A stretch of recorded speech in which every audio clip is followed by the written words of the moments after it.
Union Aerospace Corporation is the largest corporate entity in existence. Originally focused on weapon and defense contracts, new ventures have expanded into biological research, space exploration, and other scientific endeavors. With unlimited funds and the ability to engage in research outside of moral and legal obligations, the UAC controls the most advanced technology ever conceived.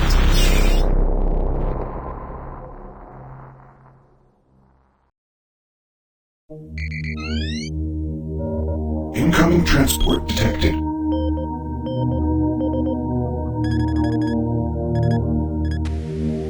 Mars approach, Dark Star with you, 07063, passing through 38000.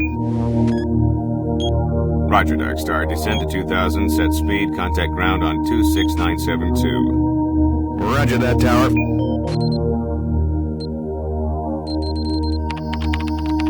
We have them on radar, sir. They'll be landing in a few moments.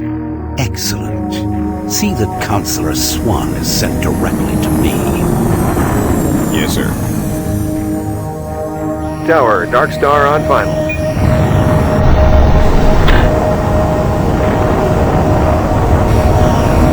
We've got you, Dark Star. You are set for lockdown. Welcome back.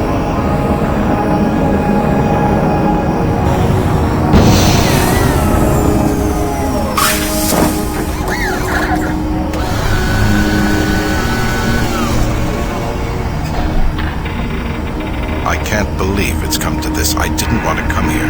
He left you no choice. True, but this is the last time. I'm tired of running damage control every time he makes a mess. Right. You're the control. And if that fails, I'm the damage. If that's what it takes, the trooper is going to start doing things our way. Whatever you say, Counselor.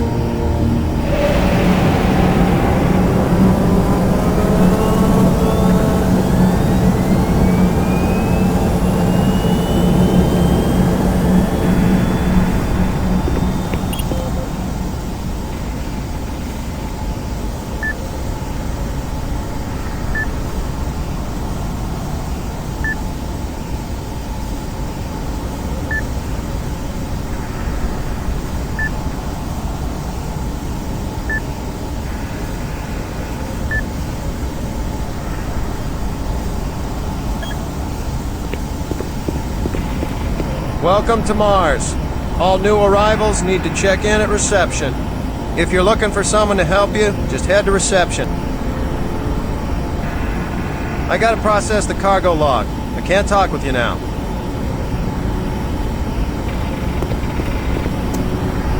Welcome to Mars City, Union Aerospace's premier research facility. To expedite your processing, please proceed directly to reception. I gotta get out of here. I'm getting off this rug. And you should too. If you're staying here, watch your back. You should be careful. It's not safe here. Trust no one.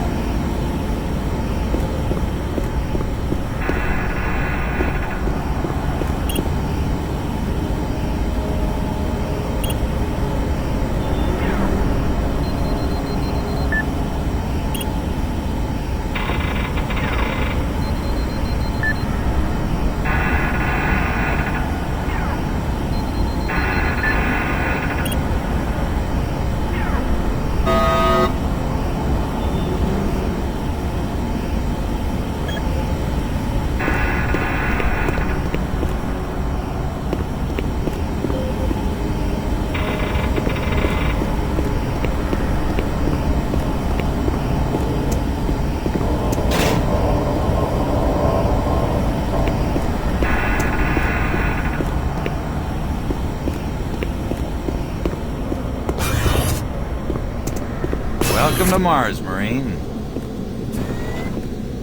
I'm gonna need you to step on one of those red squares on the floor for a bioscan. This'll only take a second. Okay, let me get this started. Shuttle Delta. You're gonna need to hold still. Moving around only makes the test take longer. Alright, bioscan looks good. You're cleared for entry.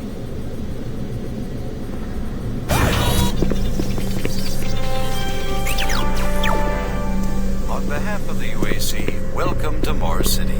This facility serves as the central hub for all scientific research, Attention, archaeological Director study, Banks, and military please report to operations. Central Administration. Goal number one at the UAC is the safety and well-being of all employees and guests. To help achieve this goal, we ask you to follow all UAC corporate procedures at all times.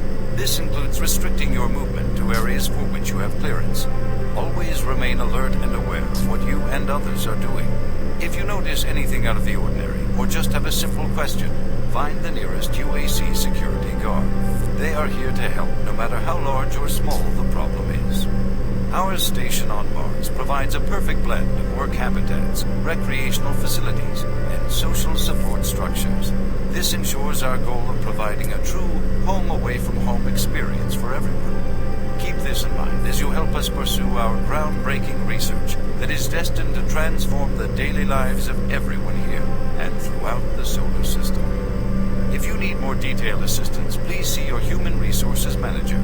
If you are a guest, you may bring up any issue with your appointed UAC liaison. Thank you, and have a nice day.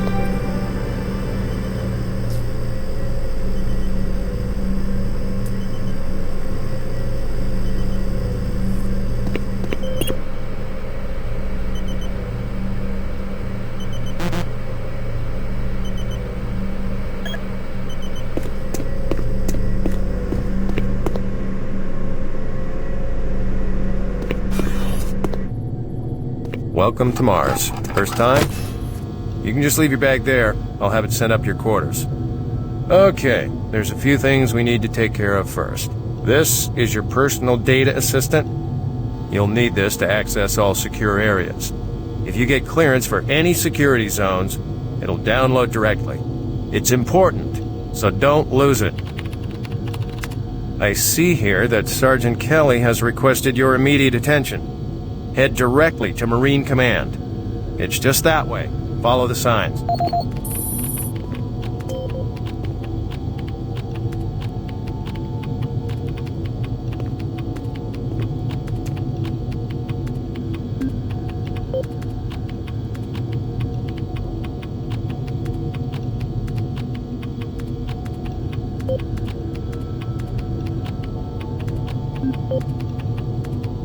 Welcome to Mars, Marine. This briefing is designed to acquaint you with a few of the standard operating procedures here on the Mars post. First and foremost, chain of command. All enlisted personnel are under the command of Master Sergeant Thomas Kelly. Sergeant Kelly will assign you to a security detail headed by a security chief. Please report to your security chief for all duty-related concerns.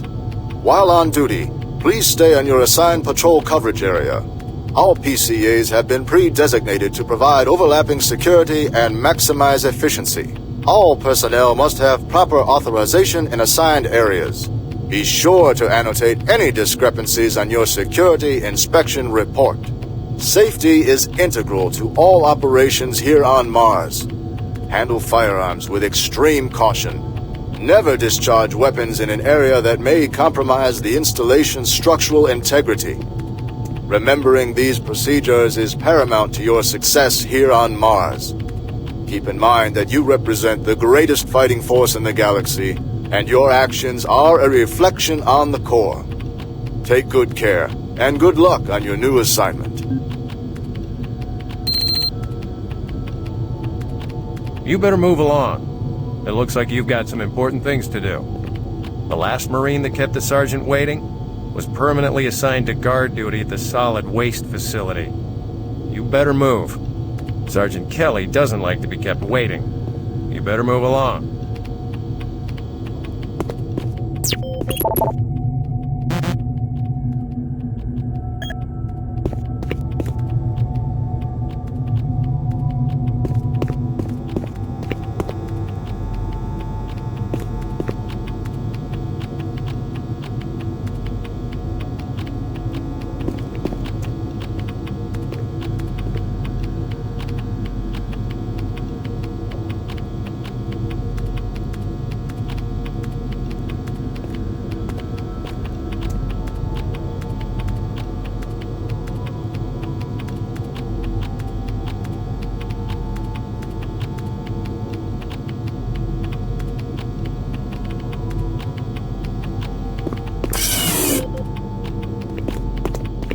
Mars City is a smoke-free facility. Please smoke only in designated areas. Thank you for your cooperation.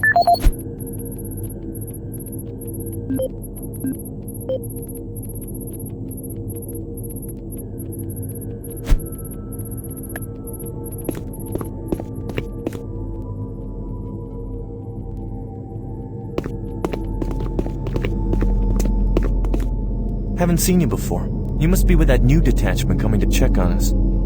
Is there some type of problem? I'm just trying to get my work done here. I'm trying to get these systems reconfigured so I can't talk now.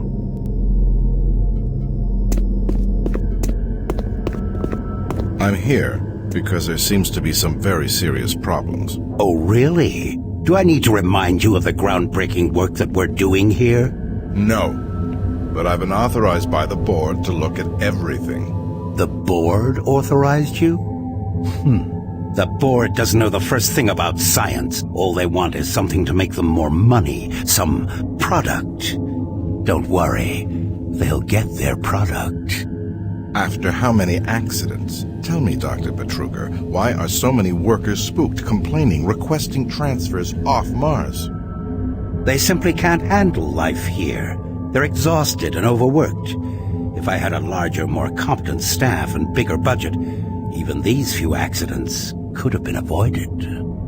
I'm afraid you'll get nothing more until my report is filed with the board. I will need full access, Dr. Betruger, Delta included. I won't have any difficulties doing that, will I?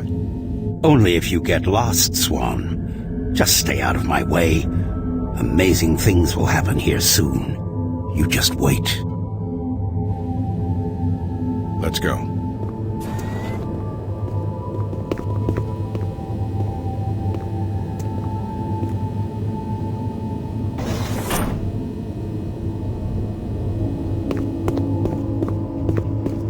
Listen, buddy, you don't have clearance for this area. Move along. I can't help you here. Head to Marine Command. They can help you. If you don't move out now, they're gonna bust both our asses. God damn it, Marine. Get out of here.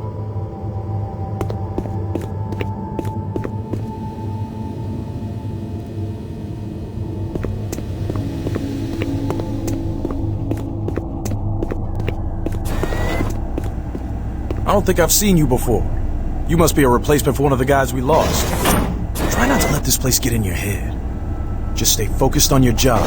You'll be back on Earth before you know it. Not a lot to do around here, but watch your back.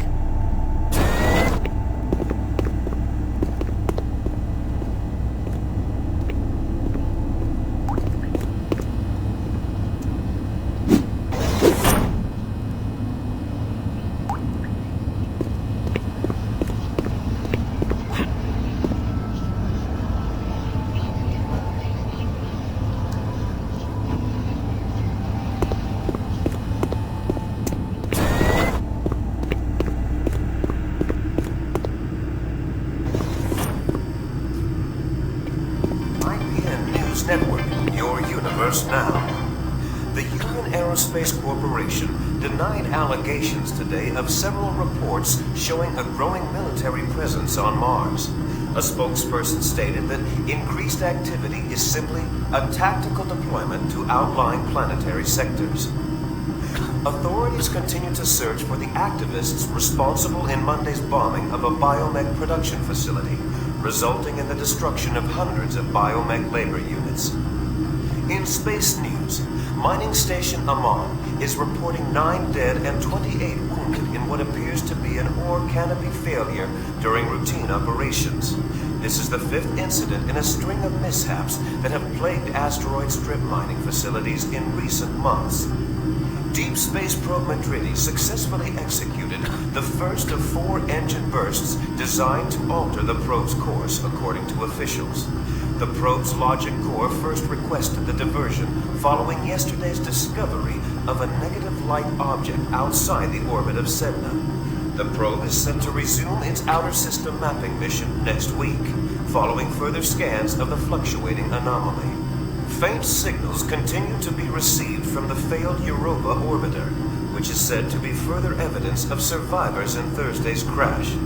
Union Aerospace, who who funded the privately operated orbiter, stated that there were no survivors and the signal is part of the NavCom system's automated distress beacon.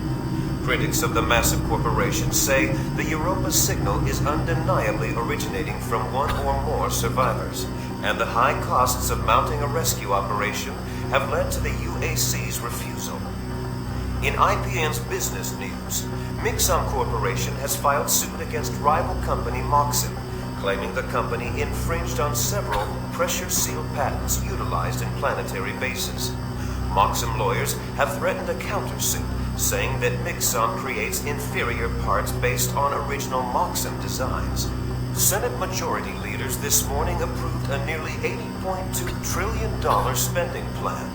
The plan includes cuts in funding for the lunar outpost and several planetary platforms, as well as major revisions to the public health care system.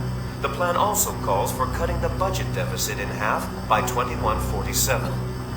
Gentech firm Reuther met further resistance this week in its plans to introduce genetically manufactured health products on Earth. A longtime supplier to military and space sectors, genetically modified products have seen poor sales in the consumer market. Reuther's latest medkit technology was slated to hit stores next month. For IPN News, this is Roger McKellen with Subspace News on the Hour.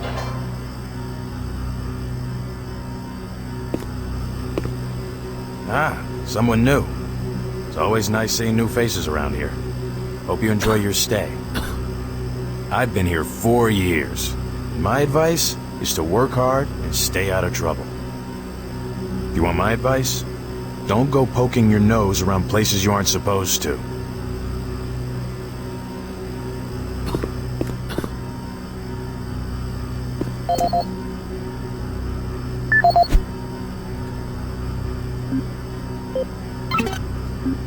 This is the audio log of maintenance technician Adam Bernache, dated November 10th, 2145. I fixed the couplings on the heat shields this morning with no problems. I did, however, have another odd experience while I was down there. Shortly after finishing the first coupling adjustment, I distinctly heard whispering. When I went to investigate the sounds, I found nothing. I checked the work logs, and I was the only person scheduled to be in that area today. That experience, coupled with the stories I've heard from some guys over in the Delta Labs, has me pretty freaked out. I'm really beginning to hate going down to the underground maintenance area. The people down there are a bit off, the mumbling, the weird looks. The whole place is just plain creepy. I'm always expecting someone to jump out at me. I've secured my tools and the busted modulator in the storage cabinet next to the maintenance elevator. Technicians should use cabinet code 396 to access them. End of log.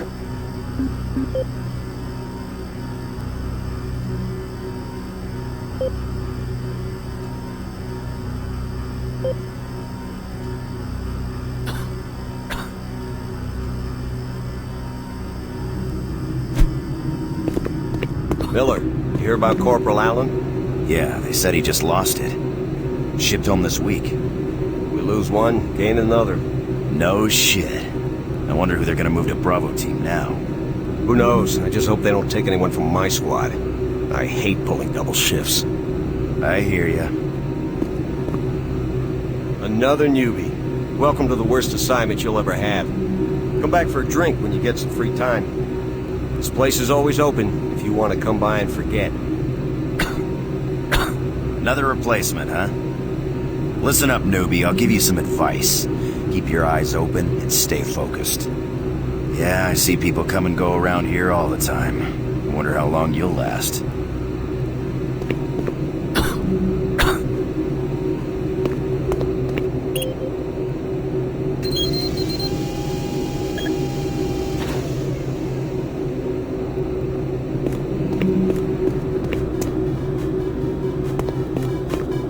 Super Turbo Turkey Puncher 3.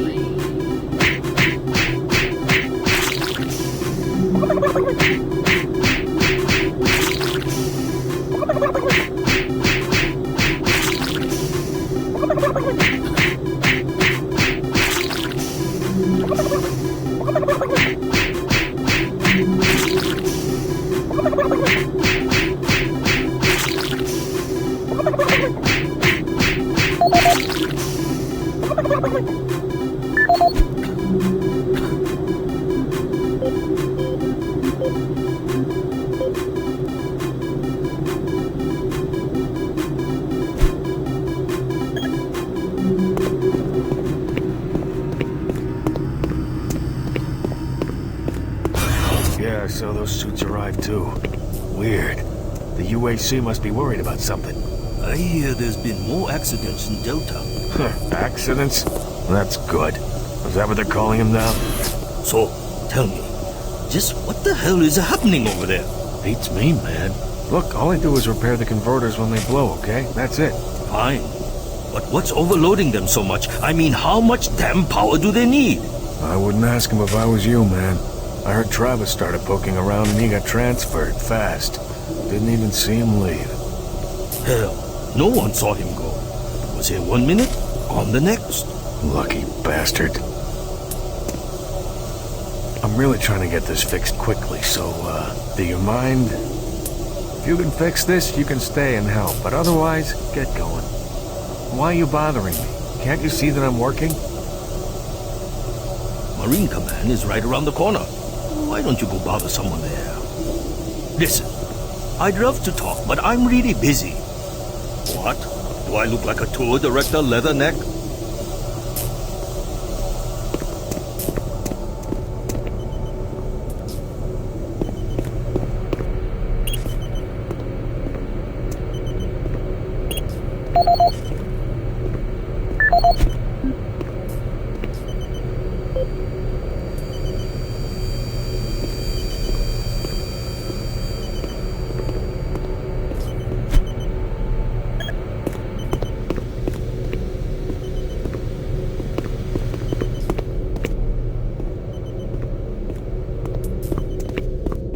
Attention. Dr. Braddock, please report to Environment Management Office 4 Report Alpha. to Sergeant Kelly ASAP. He's in Command HQ.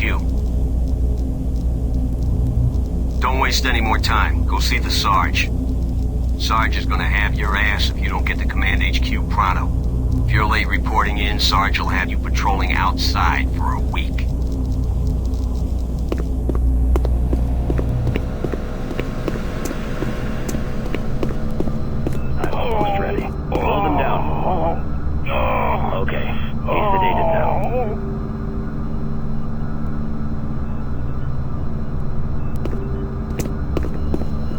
I can't be interrupted now. I've got work to finish. Please don't disturb me. Can't you see I'm busy? I'm doing very difficult work here. I can't be disturbed.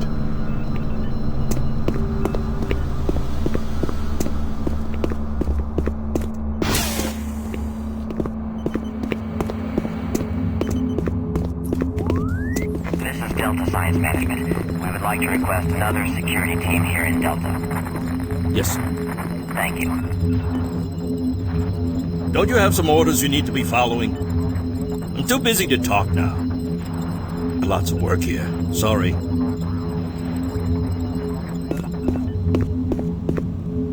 I'm trying to reconfigure this little guy. I can't talk now. Hey, this is tricky business. I can't be hassled. If you need something, go talk to Sarge.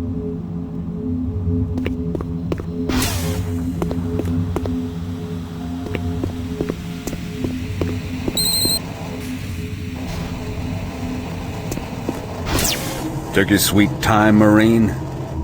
Now, here's the situation. Another member of the science team's gone missing. Since you're the ranking FNG, you get to find him. I want you to check out the old decommissioned comm facility. We heard he might be heading that way. The only way there is through the service passage under Mars City. I've programmed this sentry to guide you to the maintenance elevator. I hope you follow the sentry better than you've followed orders so far. Pick up some gear at the security checkpoint at the bottom of the elevator. Oh, and when you find him, just bring him back. Do not hurt him. Now move out.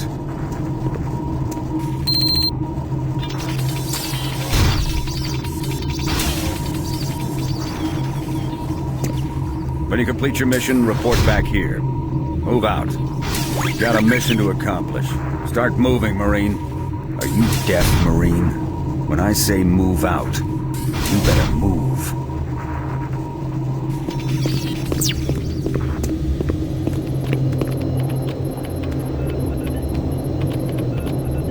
Didn't you hear, Sarge? He gave you a mission. Move out, Marine.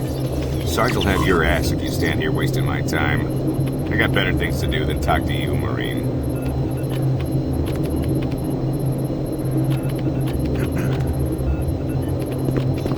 No time to talk, bud. We both got work to do.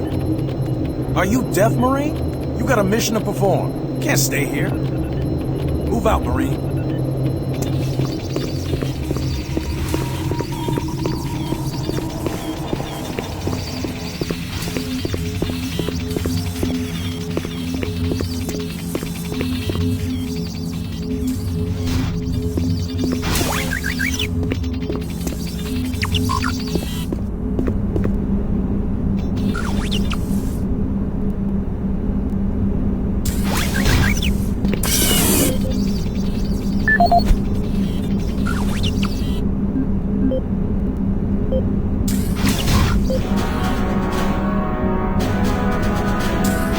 Representing yet another great accomplishment of the UAC, the Series 3 plasma gun is an extremely versatile medium-range combat weapon. Harnessing the exhaustive resources of synthetic plasma, the plasma gun meets the critical requirement of low-cost, abundant ammunition for today's highly mobile military. Capable of sustained firepower due to the latest advancements in plasma injector technology, this weapon's lightweight and high yield make it desirable for most combat scenarios.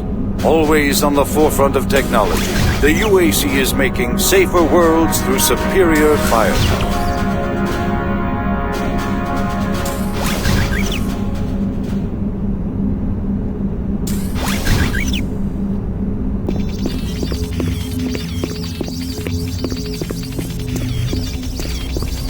Don't you have a mission to do? You screw up that mission and Sarge will have your ass. Attention UAC personnel. Interested in earning more credits? Volunteer at Delta Labs today. See your service branch director for more details. No, what? He said that he saw some strange creatures or something down in Delta. He said it wasn't human. What? You can't believe anything that guy says. Just telling you, that's what he said. I don't know if it's true. Another reason I can't wait to get out of here.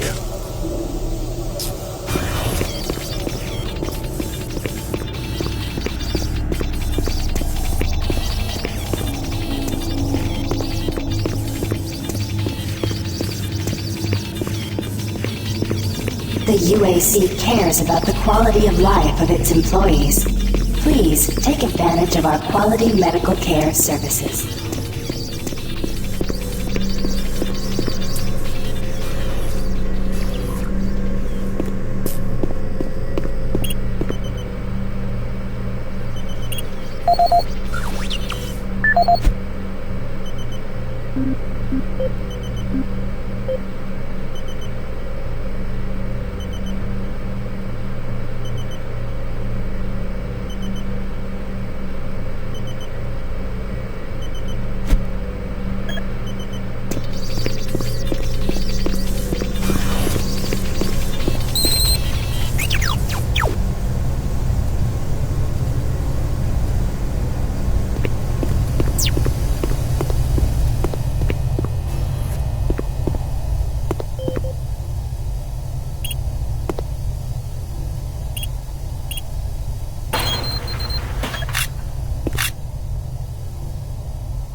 Welcome to the dungeon, Marine.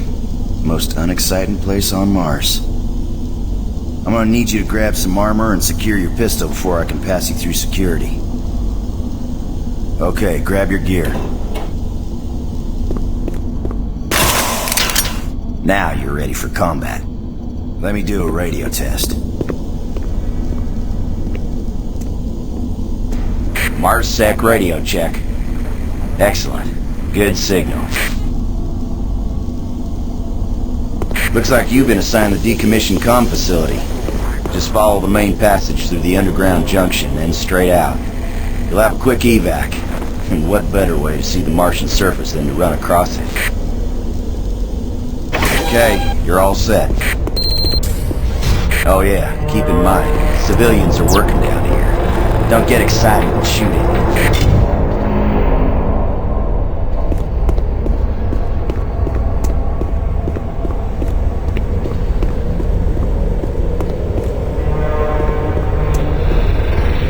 Oh, haven't seen anyone new down this way in quite some time. Welcome to the dungeon, brother. Enjoy your stay. You sure are curious, aren't you? Yeah, this is what I do all day.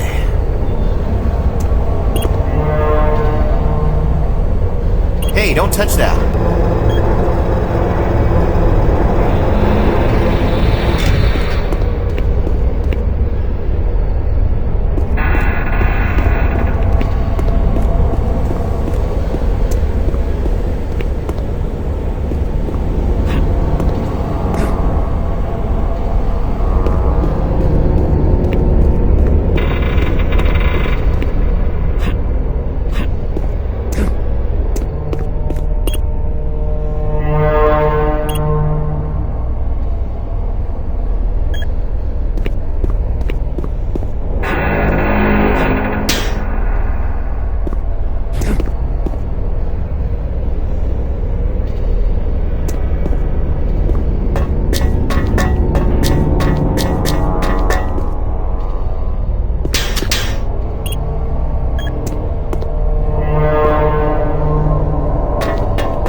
Scientist, right? I'm not sure you want to find him. You see, never mind. Don't listen to me. Never mind what I said. I shouldn't talk about it. It's really not my business.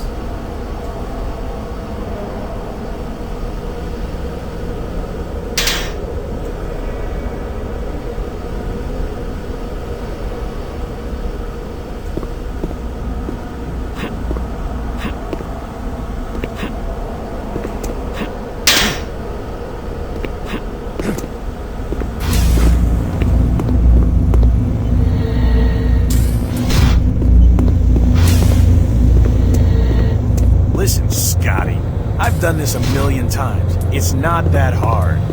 Why don't you crawl your fat ass down here and do it yourself? Because I'm getting paid to make sure you do it. Just finish the coupling so we can continue. Buddy, don't know if I can really help you with anything. I'm kind of busy here. Maybe you didn't hear me the first time, but I gotta keep my eye on this. If you want to crawl around in there, go ahead. If not, you can get out of here.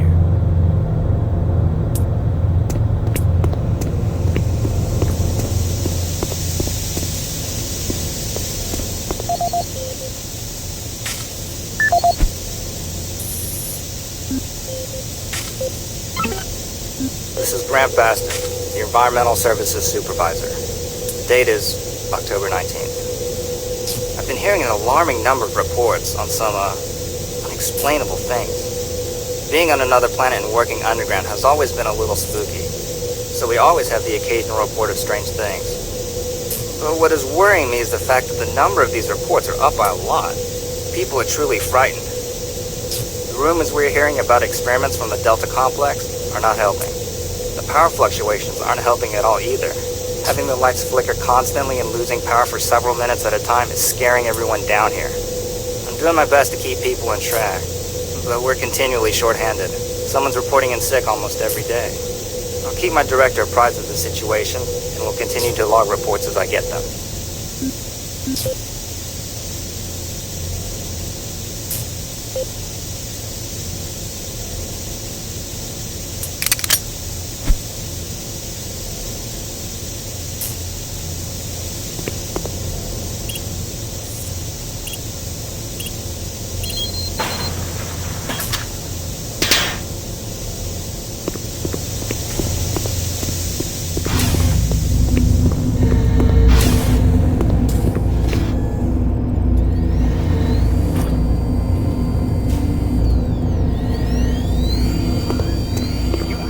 guys not keep any of these machines running? Yes, sir. It's just that the science team demands a lot out of these things. Enough excuses.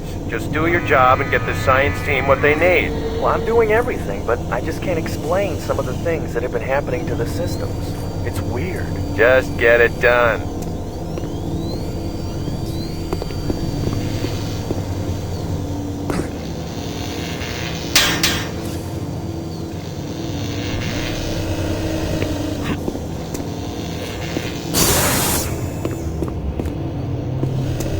Jeez! You make a habit of sneaking up on people? Everyone's already on edge down here with all the strange things that have been going on. The garage area is right through that door. Now stop bothering me. The equipment seems to be affected by something unseen.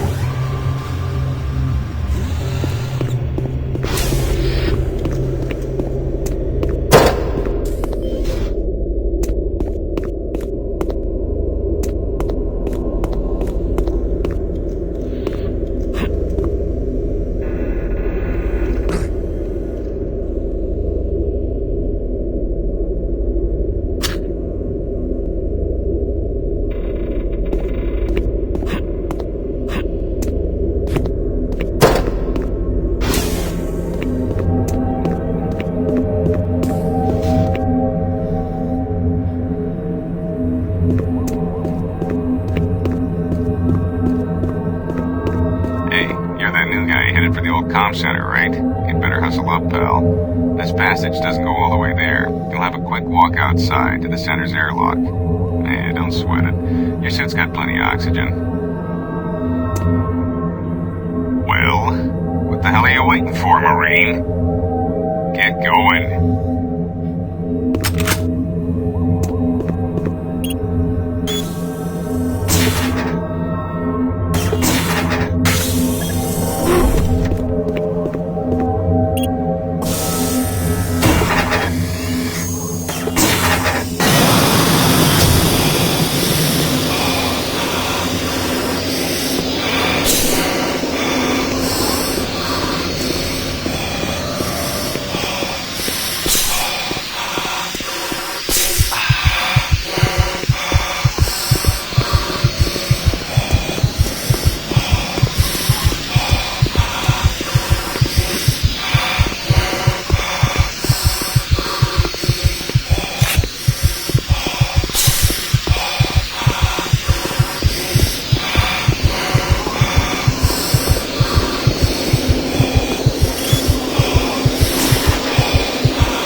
Marine, this is Sergeant Kelly.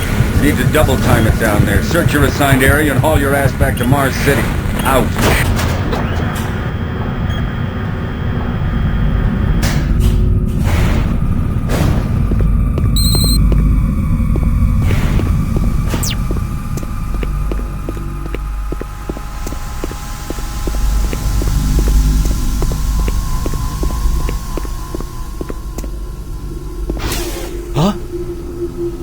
No, please. You must let me get this communication out. They have to be warned while there is still time. I can't Activated. You don't know what I've seen. You can't possibly understand or comprehend. The devil is real. I know. I built his cage. I'm getting abnormal readings here. This is bad. Oh, God! Can't hold these levels. We're losing it! Help us!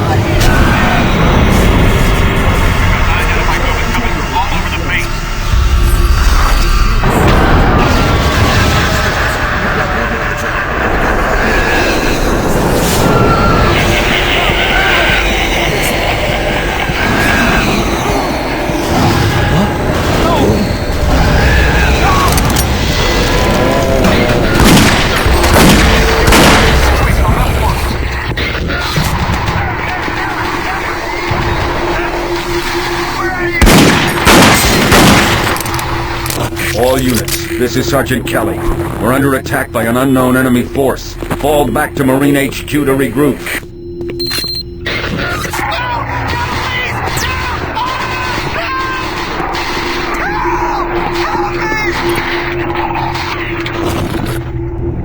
I say again, fall back to Marine HQ and await further orders.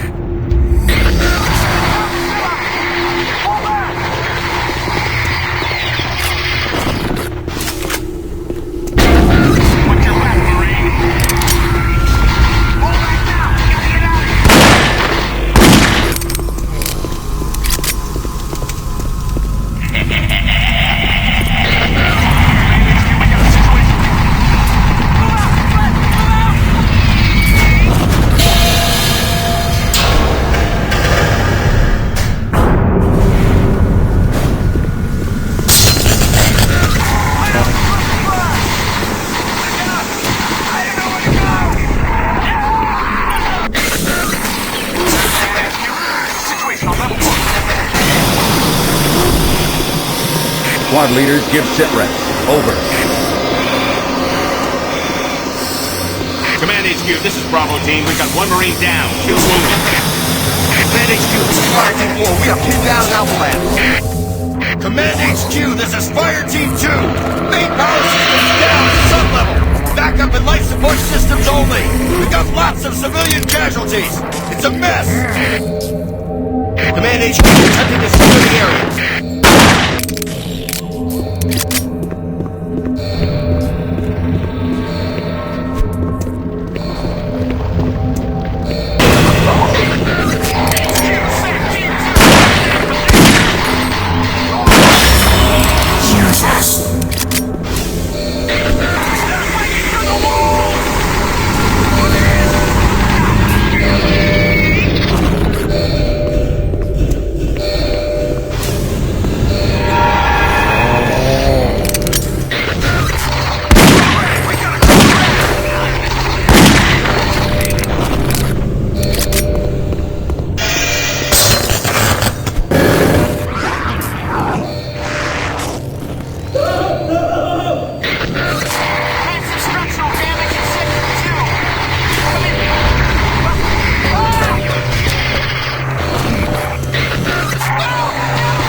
All units, this is Command HQ. Report directly to Marine Headquarters and await further orders.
This is the audio log of Frank Delahue, engineering manager assigned to power production, dated October 18th, 2145. The current operational status of the grid is 23% over nominal capacity.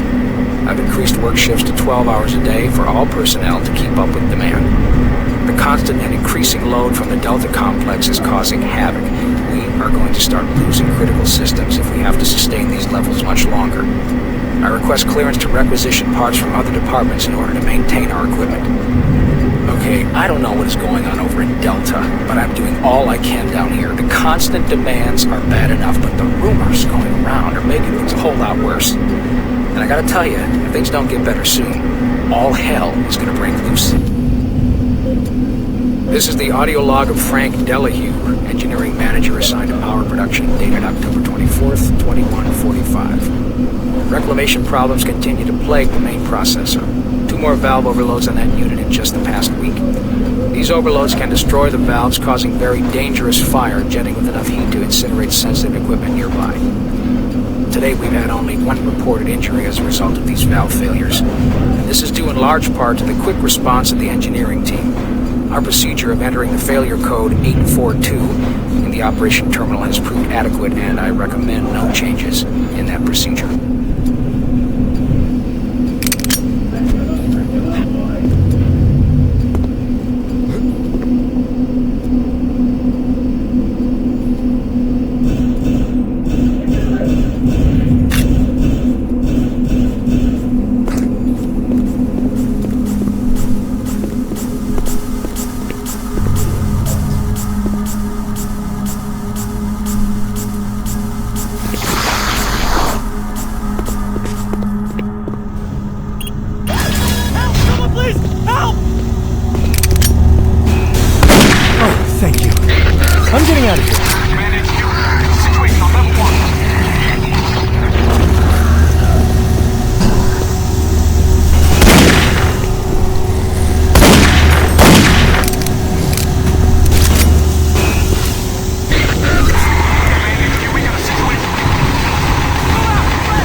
All units, this is Sergeant Kelly.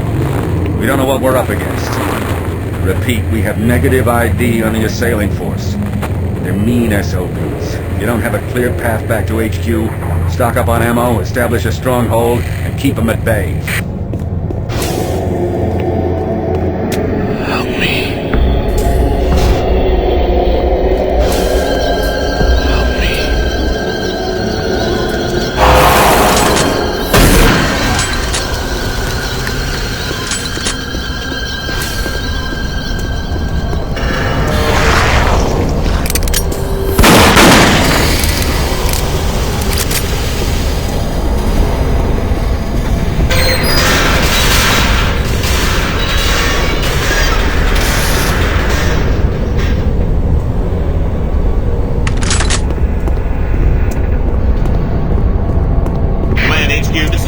We've got one man down and several wounded. We are incoming and need medical on station stat. Command HQ, fire team 2. The monorail track is destroyed. Unable to secure safe transportation back to base. Over. Roger that, Fire Team 2. Fall back to the nearest station and set up a CP there. Out.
All units, this is Sergeant Kelly.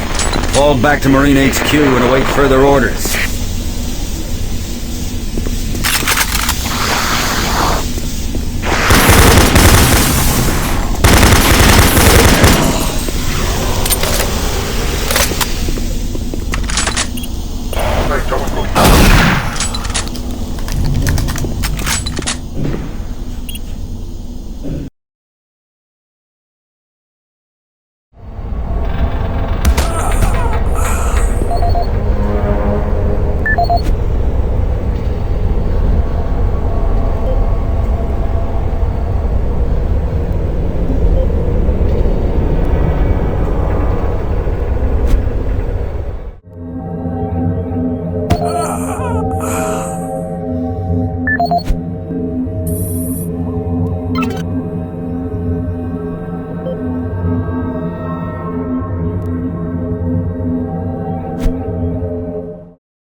All remaining Marine units, this is Sergeant Kelly. I am unable to reach Mars City from my current position. Move to Marine HQ to regroup and await further orders.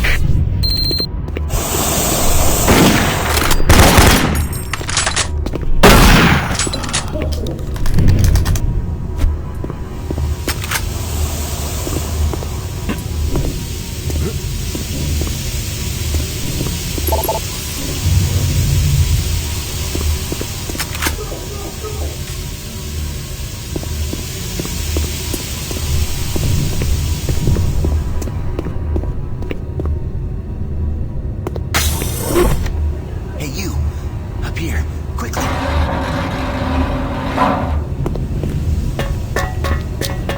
I thought I was the only one still alive. I can't believe I found you. Something happened. I don't know what. It was like a shockwave. It passed through the entire base. People started changing. It was crazy. I was working up here on the vent shafts. I don't know how I survived. Go for help. Please. No way. I'm staying up here. It's the only safe place. You can't get me down. I'm staying here. Hurry back with some help. I don't want to stay up here alone.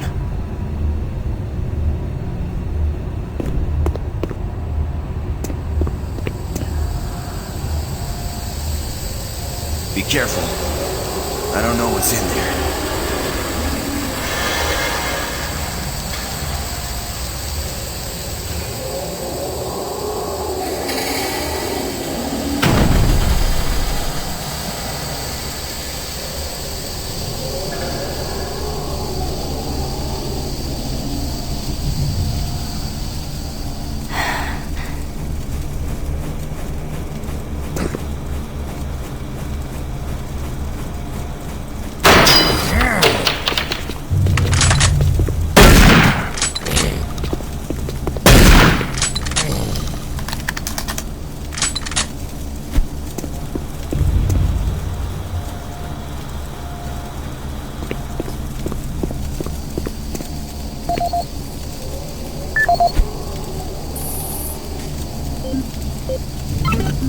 This is Mark Stanton, Manifest Controller currently stationed at Mars City.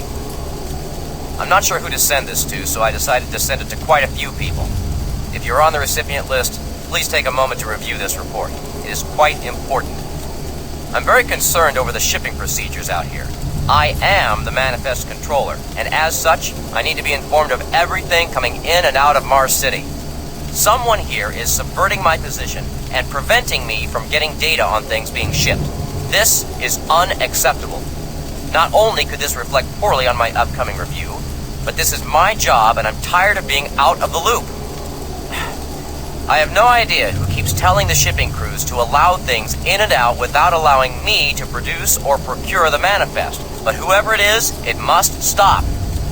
One of the dock workers actually told me to piss off when I tried to stop one of the last containers from going straight to Delta.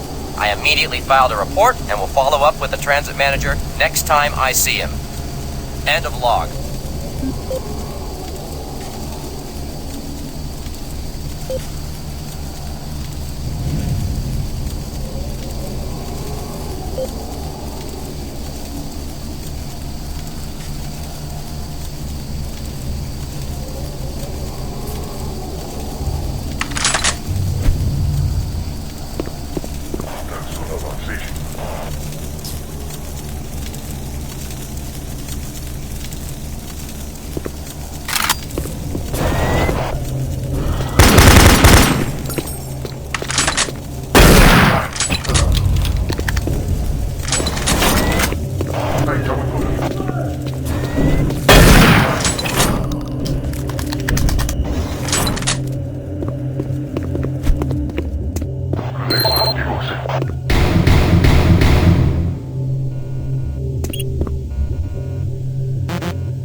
This is Specialist Wilson. My team is gone. They're all dead. I'm running blind here. What are my orders? Over. Specialist Wilson, this is Sergeant Kelly. Stay sharp, son. Move to your last known RP and fortify your position. We'll find you.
just don't know what to do. What are these things? I don't know, but stay where you are. Don't let anyone in that room. This thing... You look red. What was that? Rex, what happened? Where are you?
Audio log for Dr. Cassian, currently stationed at Mars City.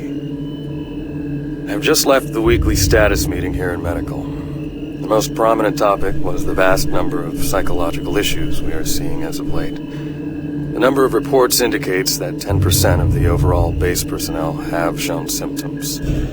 As many people will not come in for this type of thing, the number of affected personnel could truly be in the 30 to 40% range. It has even manifested itself here in Medical. We have several nurses and a couple of good doctors out for related reasons. I'm going to formally request 2 additional psychiatrists on the next shuttle from Earth. The 2 we have are being overworked, and the content of their sessions with patients is starting to affect them as well. Dr. Cassian out. Dr. Mark Cassian, at 1547, patient Jonathan Wills was admitted after complaining of insomnia and nausea. According to the nurse, Mr. Wills was calm and exhibited no signs of disorder when he was brought to exam room 5. However, by the time I reached him at 10 after 4, his personality had changed dramatically. When I entered the room, Mr. Wills lunged at me with a scalpel he apparently stole from a supply drawer. With the assistance of an orderly, we managed to subdue and sedate him without injury.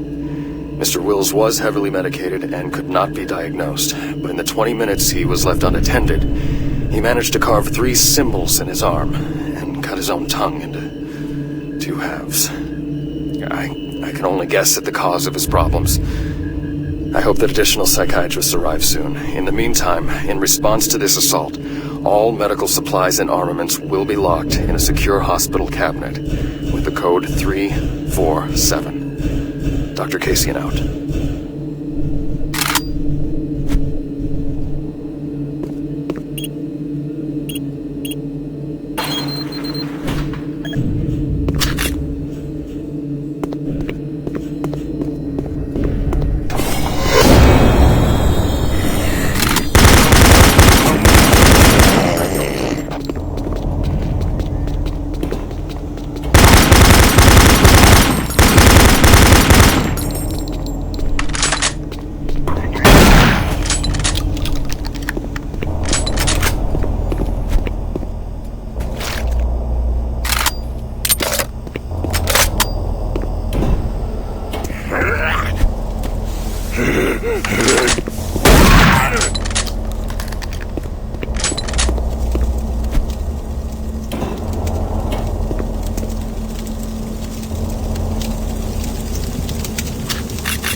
Audio report on troop morale.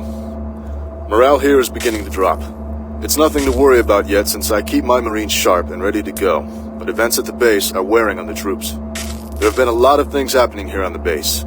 I believe the UAC experiments being performed here must be the cause. Out here, they could be experimenting on God knows what. There are quite a few people missing, and no Marines, of course. It's the civilian population I am referring to. Bottom line, whatever it is they have going on here has my men on a razor's edge. At this point, there is no cause for alarm, but I am requesting we rotate squads every 90 days instead of every 180. I will continue to report as the situation develops. It is good we have the new Marines en route. Fresh faces will help. Sergeant Tyson, out. Audio report confirming new troop deployments for the Mars City Marine Facility, October 30th, 2145. The new troops will be arriving within a few days. I've started a series of training exercises focusing on close-quarter small weapons combat, as well as instituting mandatory refresher courses on all munitions and weapons in our armory. In response to the large number of security breaches and general feelings of ill will around the base, I've doubled security details, placing 2 Marines at each checkpoint. This additional presence should help calm things down. I expect that the incoming Marines are not quite as green as the last deployment. They've turned out okay, but some combat experience will go a long way right now. Sergeant Tyson, out.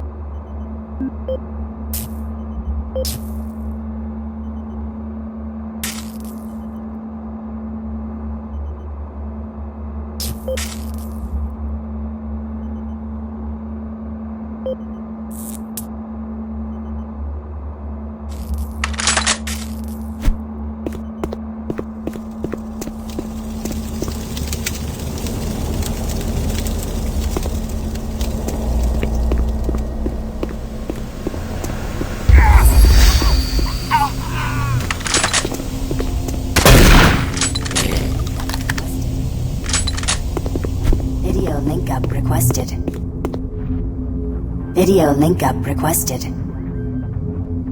Video link up requested. Video link up requested. Video link up requested. Connection established. Marine, I can't believe you're still alive. I'm unable to return to Mars City. All passages out of the Delta complex have been blocked. I'm setting up a command post here. I can monitor status reports of the entire base from Delta Central Authority and communicate with other Marine teams. It's your mission to link up with Bravo Team and get that transmission sent. Head toward Alpha Labs. It's the fastest way to find them. I'll update your PDA security clearance from here. Good job, and good luck, Marine.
Marine.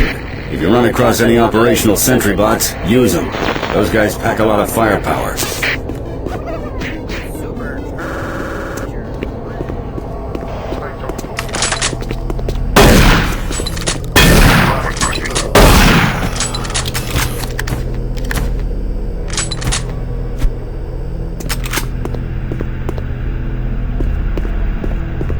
The UAC is here to help you.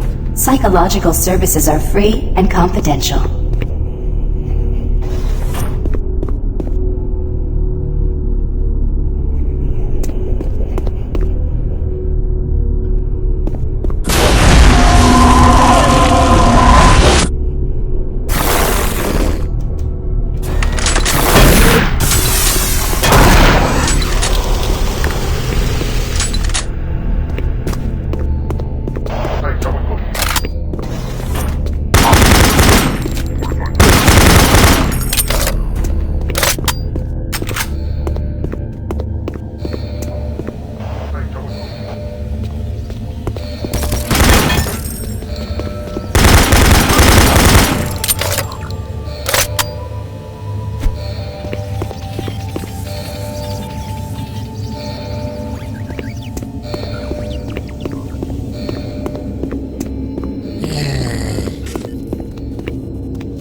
Marine, you gotta get to Bravo team quickly.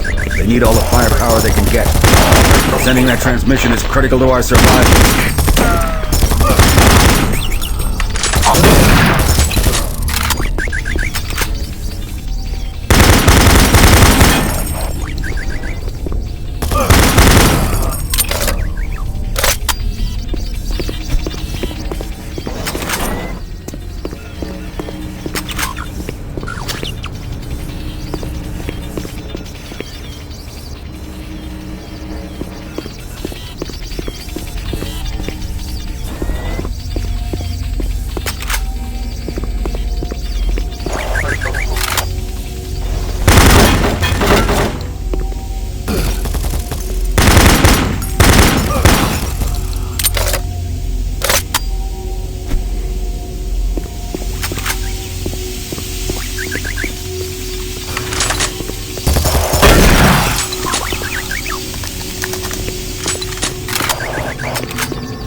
don't think you understand, Dr. Betruger. No, I understand everything.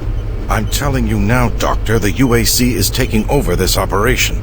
Operation? Is that what you're calling it? The situation is out of control. It's not out of control, Swan. You are. I'll manage this, and you and your flunky will be taking control of nothing. Do you understand? Yes, Betruger. I think I do understand. Okay, Plan B.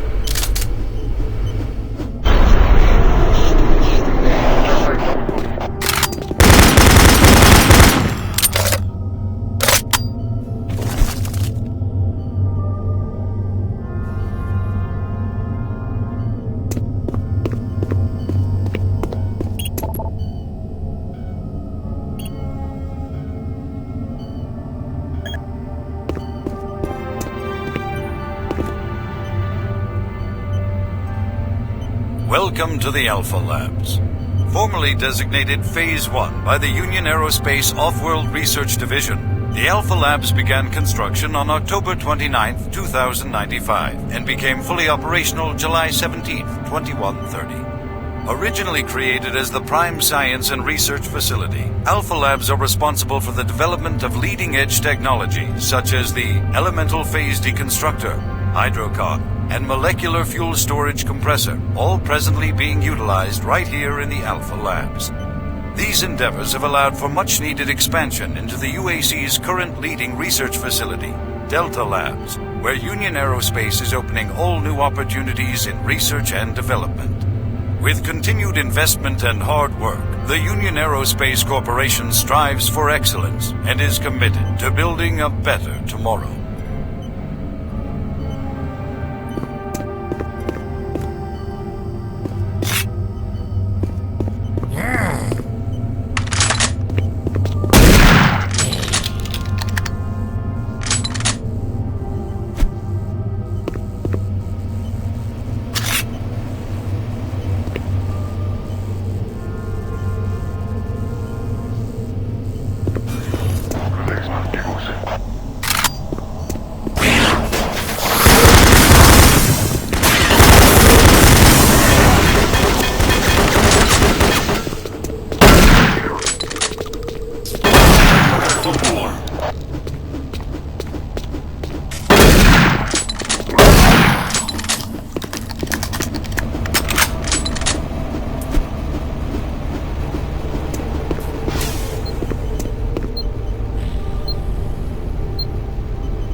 Don't stop, buddy. There's nothing you can do for me. They're all gone. Surprised us. They just came out of nowhere. There's still a few squads operating, but they're all cut off from each other. Try to find them.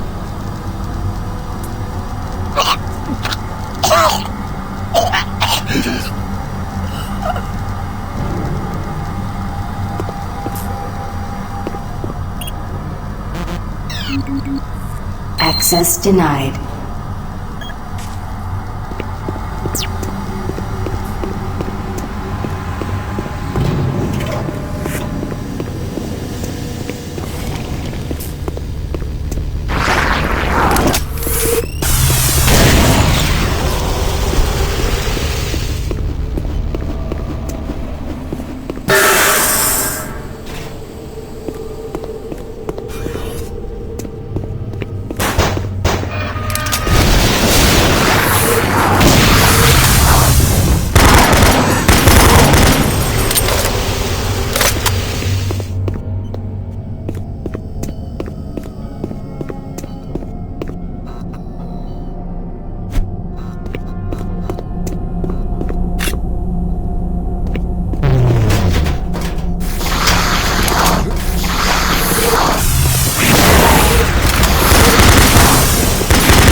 Marine.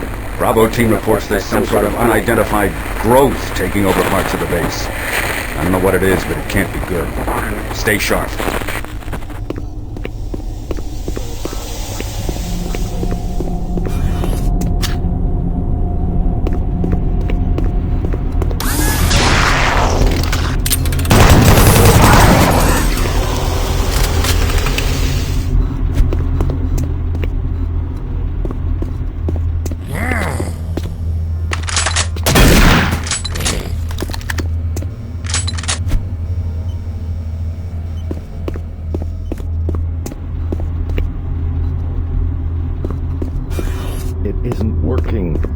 Everything. The computers aren't responding. I can't get root access to the systems. We can't do it here. We'll have to access the system somewhere else. All right, let's go.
Audio log of Director William Banks, dated October 20th, 2145. It has come to my attention that we have an alarming number of missing personnel throughout the base. My office has received 4 additional reports from Delta in the last week alone, mentioning that personnel are not reporting for work and that calls to their quarters have gone unanswered. My office has sent the names of those personnel to Mars City Security, and they have promised to initiate an investigation. But this news is very disturbing, especially at a time when we have so many people in the infirmary suffering from sudden cases of schizophrenia and other psychological disorders. I hope there is no connection between those cases and these reports of missing personnel. This is the audio log of Director William Banks, dated October 5th, 2145. It has been brought to my attention by Environmental Services that the recent power grid changes have caused many non-critical systems to malfunction. The report explains that this is due to either intermittent power outages or lower than optimal voltage input. It also says that sufficient power distribution to all non-critical systems is becoming more difficult to maintain, thanks to Dr. Vitruger and his so-called optimizations to the energy stores in and around the facility. I assured the director of ES that I would file a report with Central Authority over this.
Paul Simon, security specialist in IT.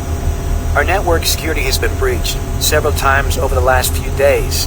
Now, it looks like it may have been going on longer than that, but whoever did this really knew what they were doing. They covered the tracks really well. I just happened to notice some log anomalies, or would still be going on. The intrusion came on an encrypted carrier signal from the Delta complex. They piggybacked the virus on one of the supercomputer requests and it peeled itself from the data stream once it was inside our firewall. Someone on the inside there has to be responsible. Unfortunately, due to security in that complex, I can only tell it came from within Delta. There's no way to identify which machine or even which lab it came from. Whoever was in our system had access to all personal data, including medical reports.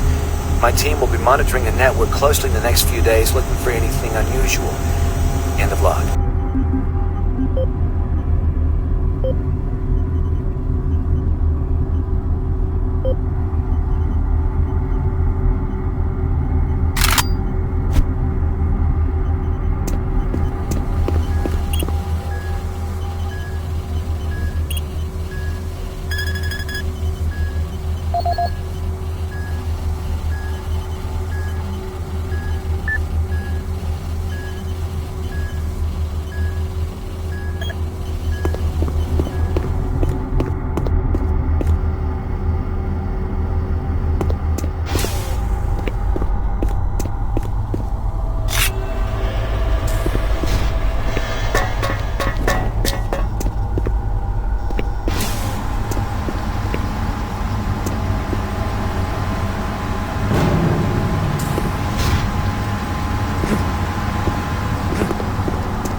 Access granted.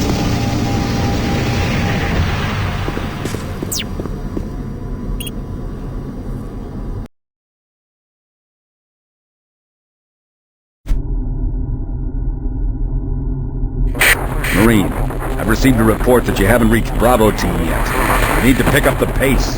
Can't wait for you. Reaching the communication facility quickly is imperative.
The UAC takes pride in its safety record.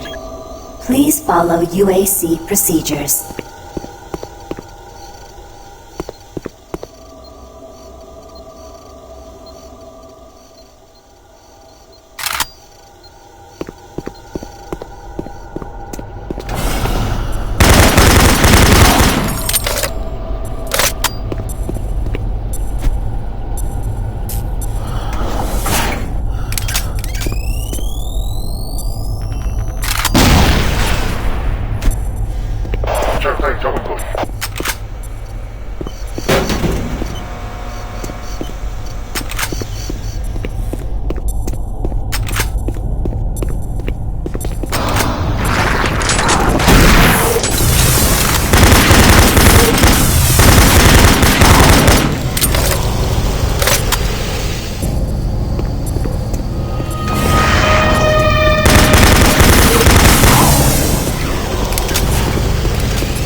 generations, humankind has lived under the looming specter of slowly dwindling natural resources.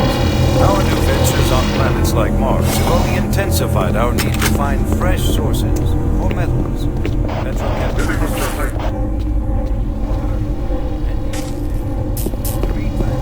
UAC researchers have developed dramatic solutions. Solutions that will soon pay off for the UAC, its investors,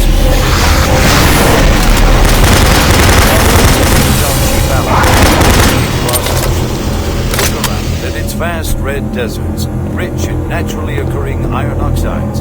They are the raw materials of our future. We have developed a process that destabilizes the atomic structure of pulverized iron oxide and separates it into subatomic particles.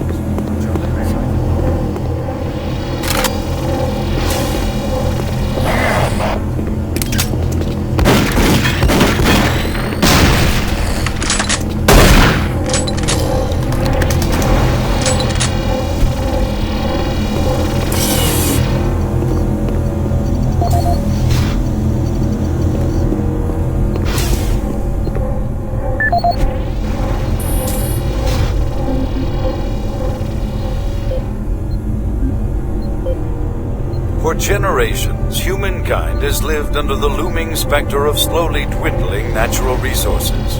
Our new ventures on planets like Mars have only intensified our need to find fresh sources for metals, petrochemicals, food, water, and even air. To meet that need, UAC researchers have developed dramatic solutions. Solutions that will soon pay off for the UAC, its investors, and indeed the entire human race. Mars itself is our chief ally and the key to our solution. Look around at its vast red deserts, rich in naturally occurring iron oxides. They are the raw materials of our future. We have developed a process that destabilizes the atomic structure of pulverized iron oxide and separates it into subatomic particles, which are then siphoned off to create new elements.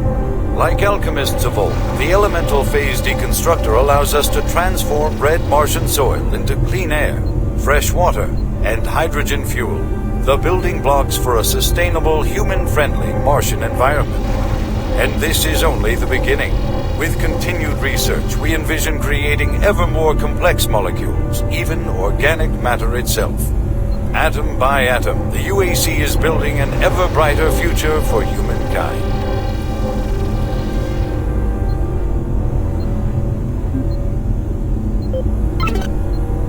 Audio log for Kyle Berger, research supervisor for the EPD project.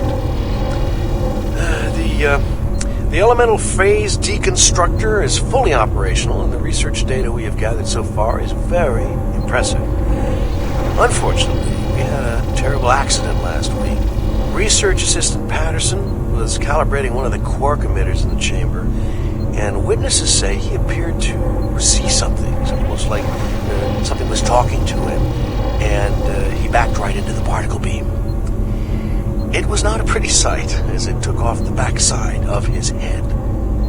He lived a few minutes, although I'm not sure you could consider that living. But they say his eyes rolled back and forth, and he was trying to talk, although after losing that much brain matter, I'm sure it was his reflex actions. Anyway, due to this, I have enacted new safety protocols in the lab, and we have stocked one of the storage cabinets with emergency medical supplies. The code for the cabinet is 752. End of room.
Warning.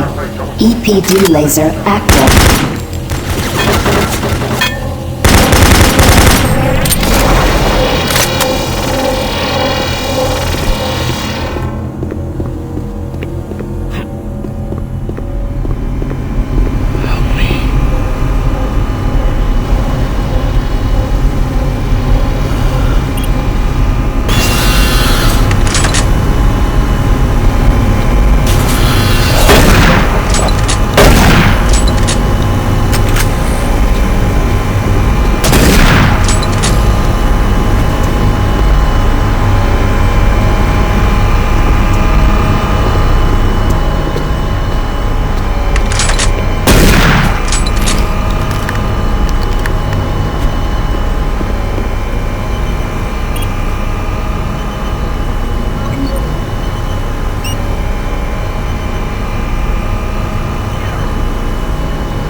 Audio log for Jack Smith, benefits analyst in HR 1024-2145. I just went through another batch of accident reports from the science team. We've had 5 more people hurt this week while working with the equipment. The most serious incident was one John Hughes, whose hand was caught in one of the plastic extrusion systems. He was performing maintenance on it and states that he unplugged it and had the safety key in his pocket and managed to activate without an apparent power source and shredded his arm up to the elbow before someone got him out. It's been reported that the machine is still running and we can't shut it down. The cost on that incident alone is enough to raise the red flag, but this is just one in a pile. We're going to overrun our budget on benefits payout this quarter. And while it's not my department, I have to assume that the new equipment budget is going to be blown out as well, because according to these reports, the equipment's breaking down on a daily basis. Please mark this for review in corporate. End of log.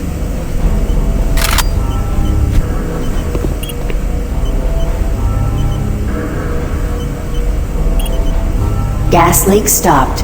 Fire extinguished.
Safer worlds for everyone.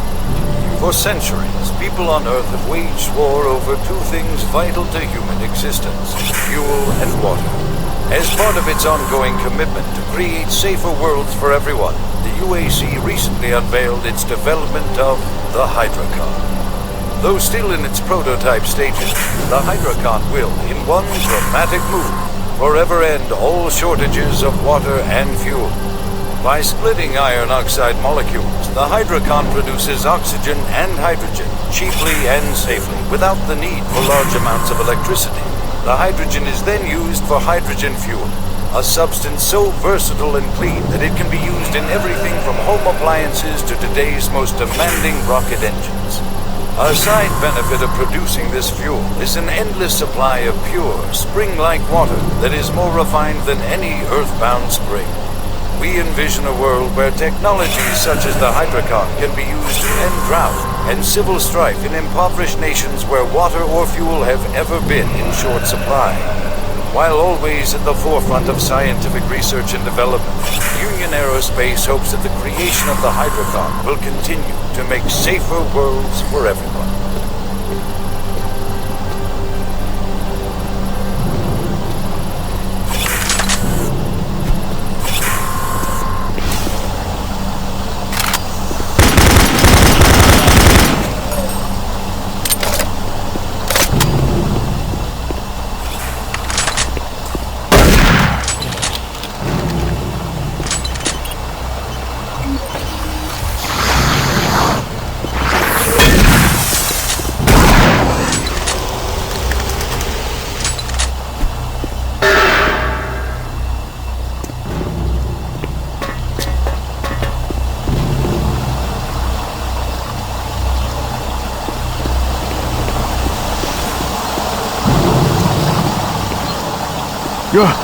Oh, he startled me.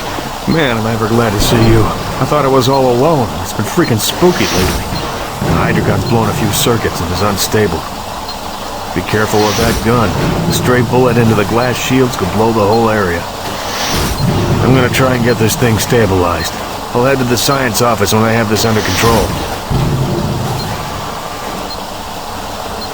If I don't get the Hydrocon operating within acceptable levels, it could blow. I need to stay here and see if I can get this thing running safely.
Safer worlds for everyone.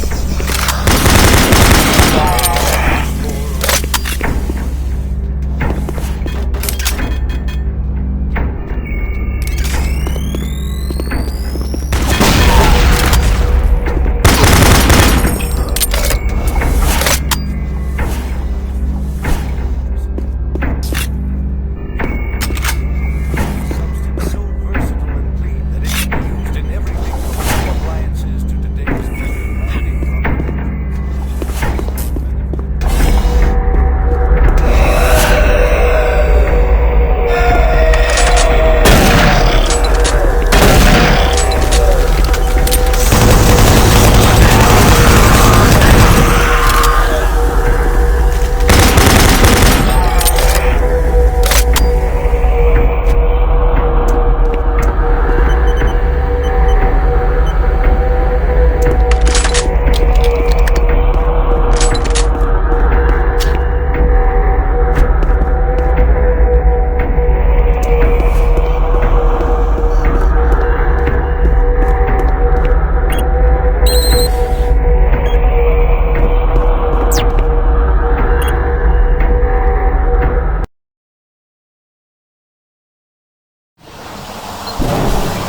Here at the UAC, we make the world a better place.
Anyone. I'm broadcasting on a very low frequency. If you can hear me, I'm not far. Please help me. I've locked myself in storage room C4. Please, if anyone can hear me, please help me.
Audio report regarding the disrespectful treatment of new research staff.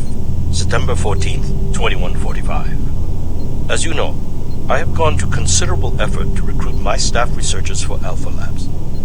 Finding team members with the qualifications, let alone the willingness to come to Mars, has not been a trivial task. You know this already. But it is necessary that I emphasize why their complaints must be taken seriously. We won't be able to keep our people who recruit new researchers if the harassment continues. No, harassment is exactly the right word. I'm routinely getting reports of UAC security asking inappropriate questions and submitting my staff to unnecessary background checks. I must insist that we be allowed to keep our personal lives private and be left to complete our assignments without further delays. If there is some kind of security threat, I suggest that UAC security look more deeply into their own staff. This is Andrew Chin, end.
dawn of the space age, Union Aerospace has been at the forefront, not only developing new technology, but pushing those developments to even more daring extremes. With an abundant production of hydrogen fuel thanks to the hydrogen, the specialist teams move! Can you devise a way to store and deliver that fuel to make the dream of deep space research a reality? The answer has been a resounding yes. Under the direction of Dr. Malcolm Betruger, key UAC scientists have made startling new discoveries in the fields of quantum physics, and with them they have been able to use the actual space.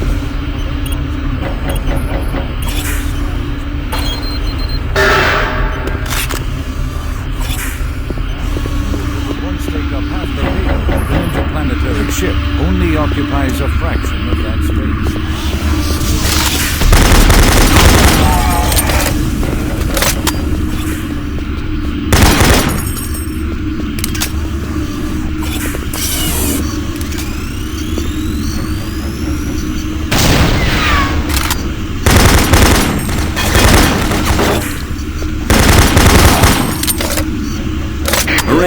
Bravo team reports they've located your position but are unable to move to your current location. Head through engineering and try to link up with them in Sector 3.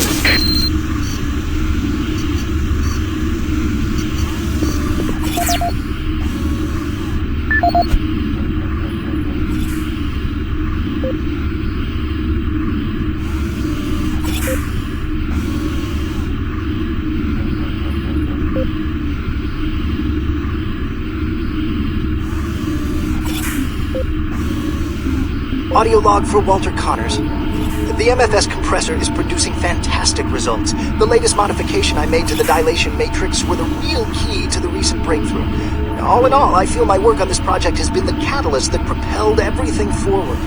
I've also taken a set amount of time each day to make sure that everyone is doing their job, and of course I check all of their data to ensure that no mistakes are made. This is going to be a huge moneymaker for the company, and quite honestly, without my input and hard work, I am not sure that we would have gotten this far. I wanted also to thank you for your supervisory role in the project. Working with you is a true honor. Just remember me in the end of the year reports, as I'm certain I deserve a promotion. Walter out.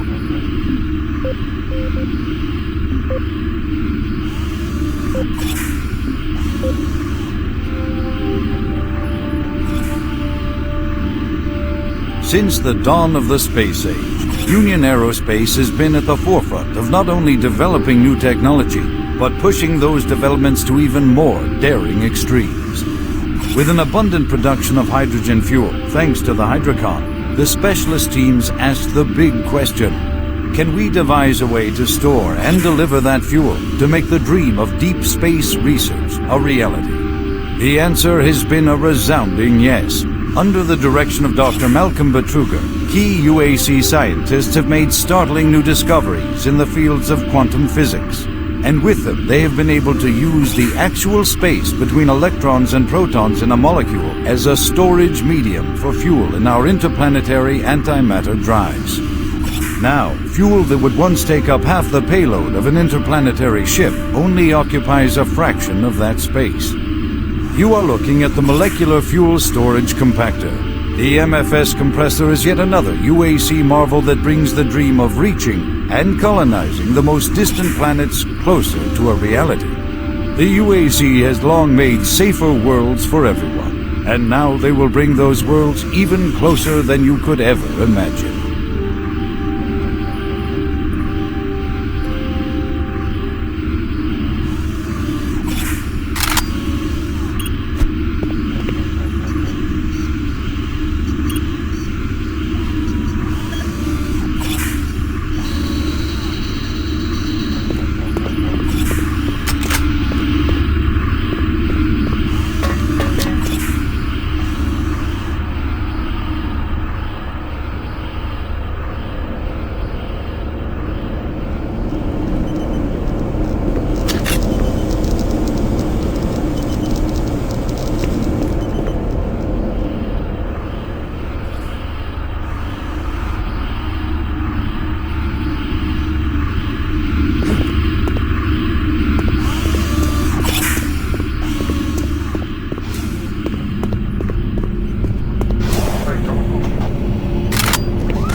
shoot. I can help you. The lights are all out. I'll lead you through here if you can get me off this base.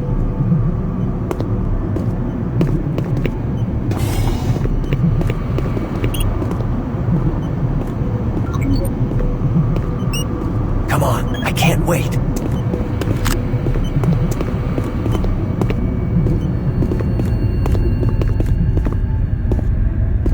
Electromagnetic pulses have knocked out the electrical systems in this area. Watch out, a big one could knock out our lights. Hurry up, we can't stop.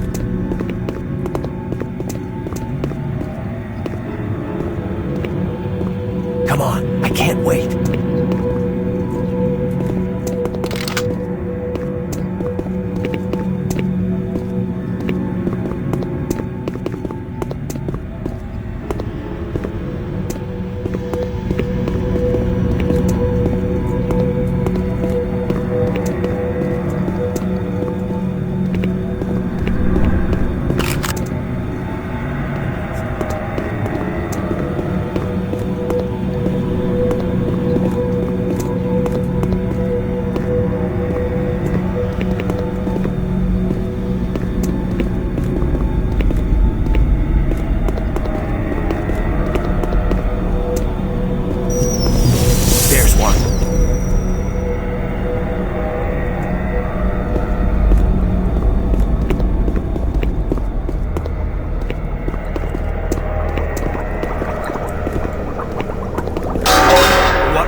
There's the exit.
Warning.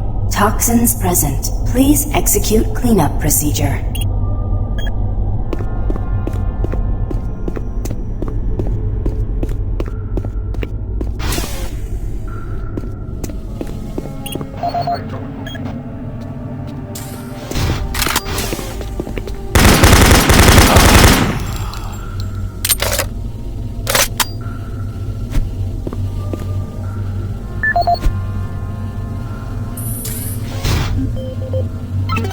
This is Operations Coordinator Mark Lamia, dated November 1st, 2145. I'm filing this report because I am frustrated beyond belief by the level of incompetency I have to deal with here.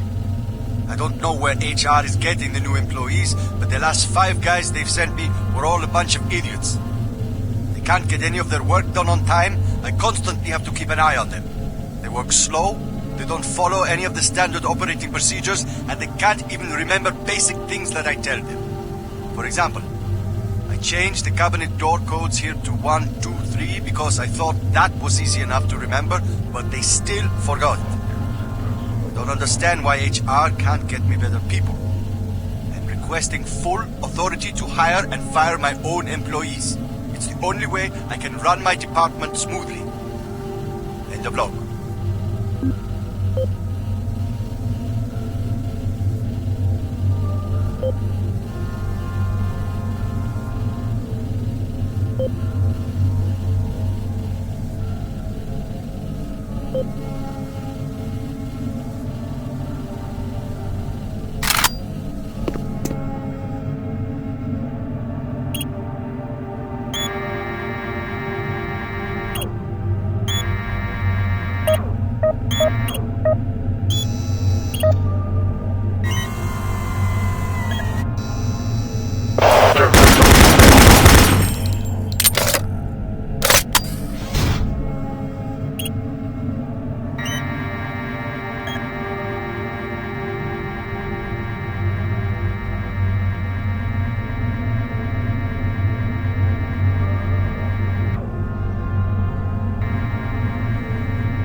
Toxic gas levels decreased 50%.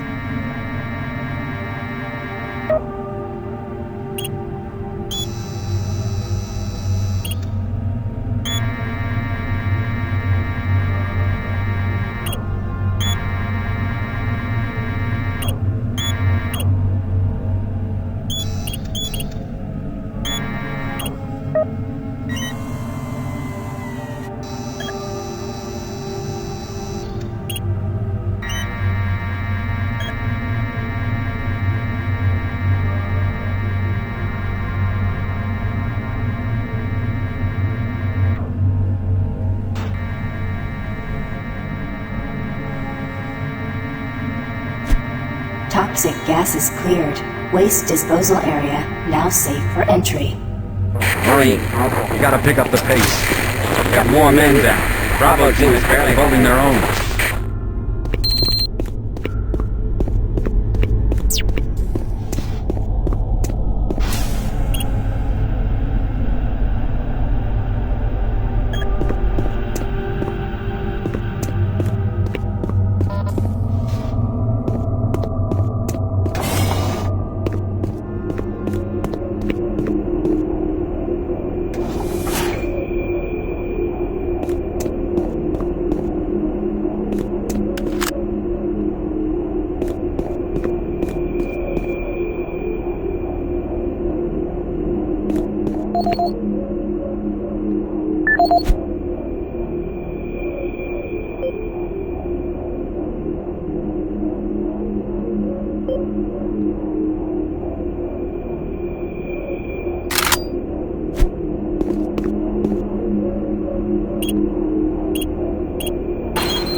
Marine, I was able to locate your position. Forecom systems are beginning to malfunction and shut down. Massive service disruptions throughout the entire base. I don't know how long I'll be able to track you. Bravo team has just entered the Enpro Plant. Pick up the pace. You aren't far behind.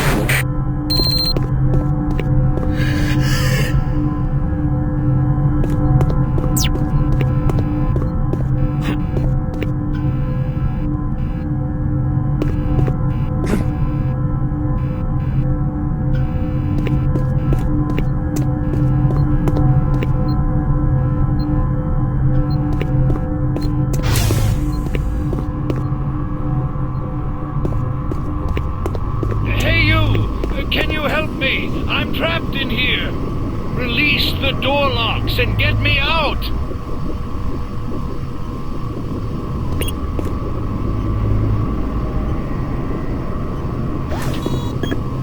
Thank you!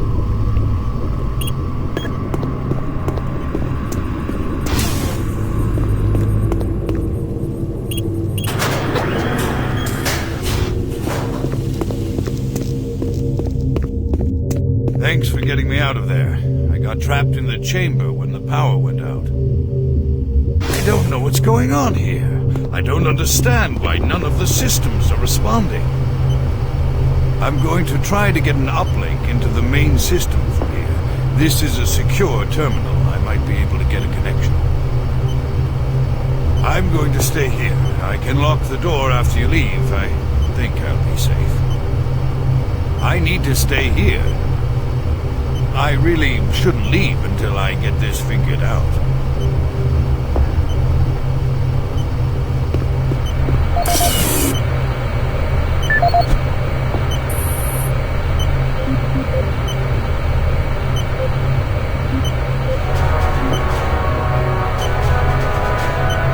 In a quest to provide armies with a well-balanced set of weapons, the UAC looked to the past when designing and manufacturing the newest line of Mach 2 chain guns. The retro style and mechanical sturdiness of the chain gun is a must for all hardened combat veterans. Early adapters have nicknamed it SAW. With its armor-piercing 30-caliber bullets, the chain gun is capable of literally cutting opponents in two. Packed with all the punch you need in close combat fighting, the chain gun delivers unparalleled reliability and functionality. Always on the forefront of technology, the UAC is making safer worlds through superior firepower.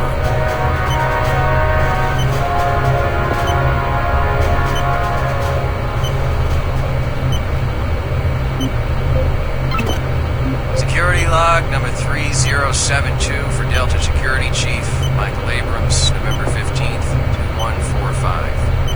I've just come from the Armament Division where I was issued one of the new BFG 9000 series weapons. While they weren't kidding about how much lighter it is over previous prototype models, won't be so bad carrying this one around. Anyhow, for a couple of weeks now, many of the security teams have not been following proper reporting procedures. Not sure if it's the format of the new SIR, so I'll make sure each team is scheduled by training division to get spun up on the new reports. There have been some security issues in the Alpha Labs. Sent a team over to investigate, and now I can't reach them on any comm channel. I guess I'll have to go over there myself. Well, I'm headed over there now. I'll finish the security report in full when I get back. Oh yeah, one more thing. I'm gonna leave this BFG locked in my office for now. Please have IT security change my door code to 901. Sure as hell don't need anyone messing around with it. Chief Abrams, end of log.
Base schematics show all passages out of your area blocked. The only way through is by traversing the EFR, mechanical subsystem with 2 possible routes through it.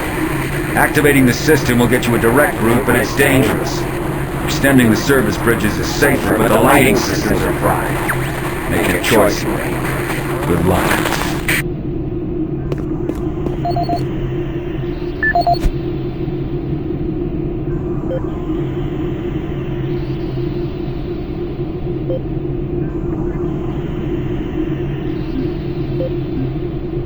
This is the audio log of Plant Manager Henry Nelson, dated October 24th, 2145. I don't know how I should report this, so I'll just talk about what I know and what I need. I've had quite a few employees reporting to me that they've heard strange sounds, like voices talking to them, calling them, even when they were alone. At first, I didn't believe them. The guys down here like to kid around, but they assured me they were serious. I ignored the stories at first, until one day, I heard something too. I was working on one of the lift-up service panels, and I distinctly heard the voice of someone saying, "Over here." I quickly turned to see who was there, but the passage was completely empty. I looked around, but I didn't see another soul. I even checked the work logs, and no one else was working near that area. I don't want to sound crazy here, but my guys and myself are a little spooked, and some of the guys were even talking about ghosts.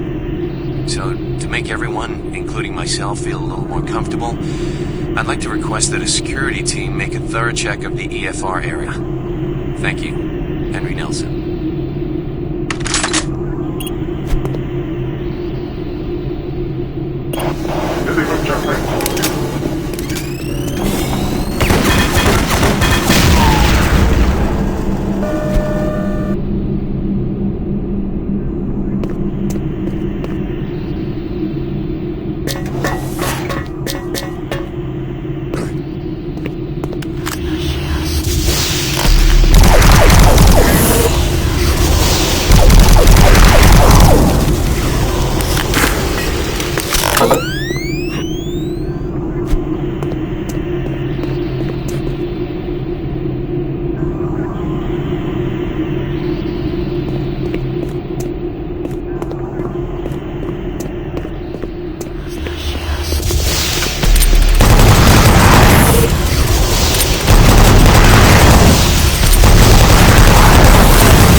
Entry secure. Move in and take positions.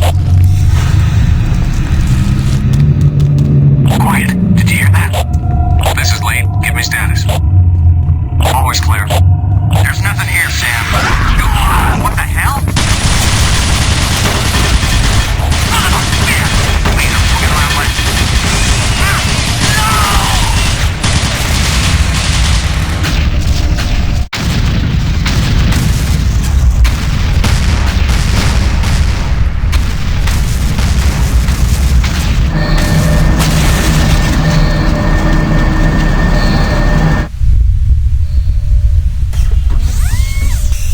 Warning.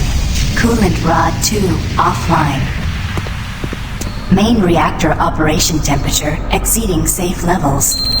Marine, Bravo team is down. Their operational status is unknown. They were carrying a military transmission card. It's vital you retrieve that card as it contains encoded data needed to send the distress signal to the fleet.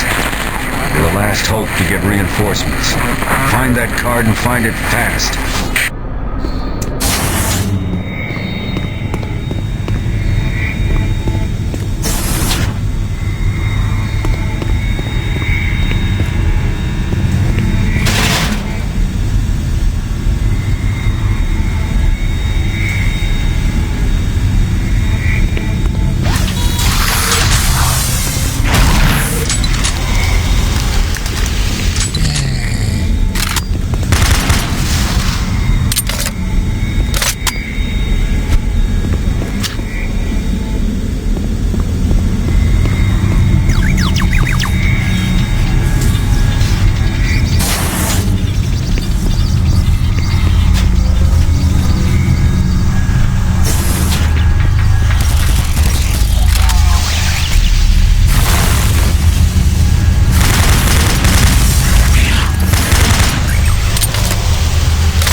All personnel evacuate the facility.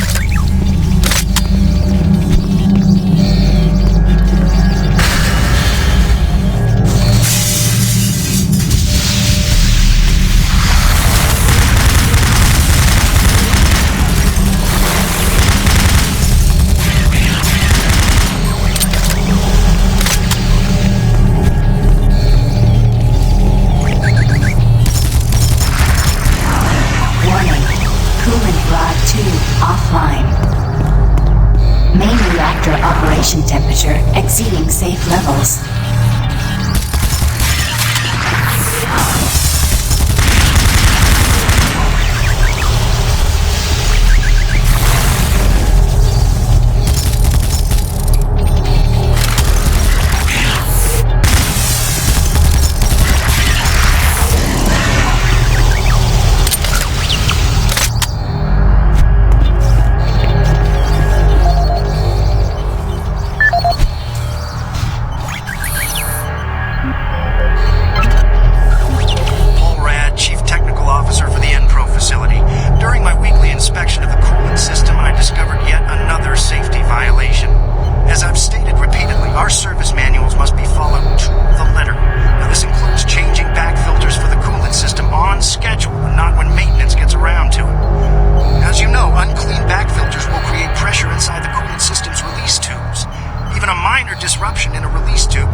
That you afford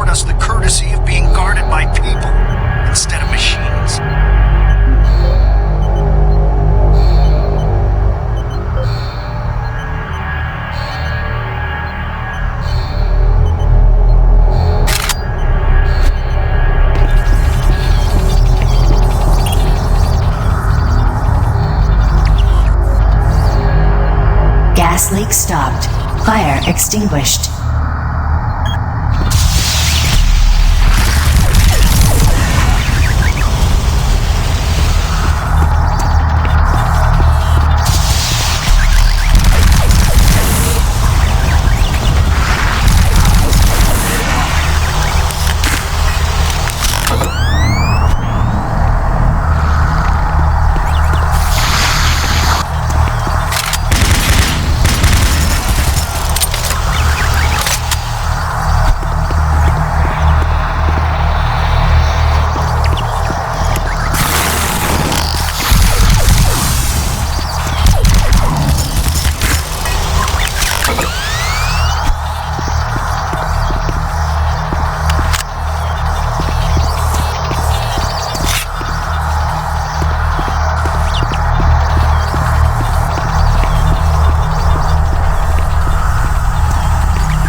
Operation temperature exceeding safe levels.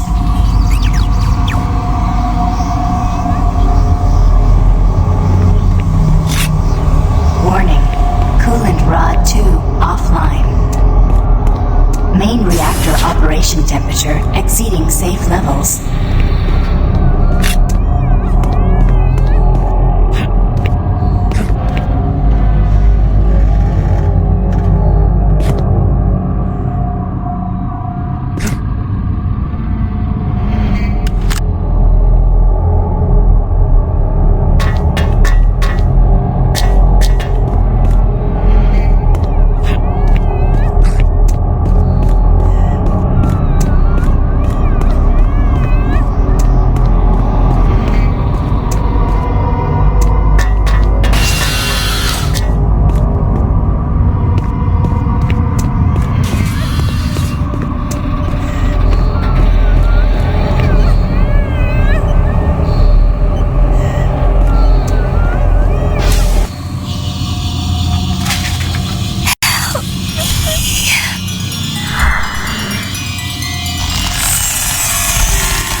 Dated November 3rd, 2145.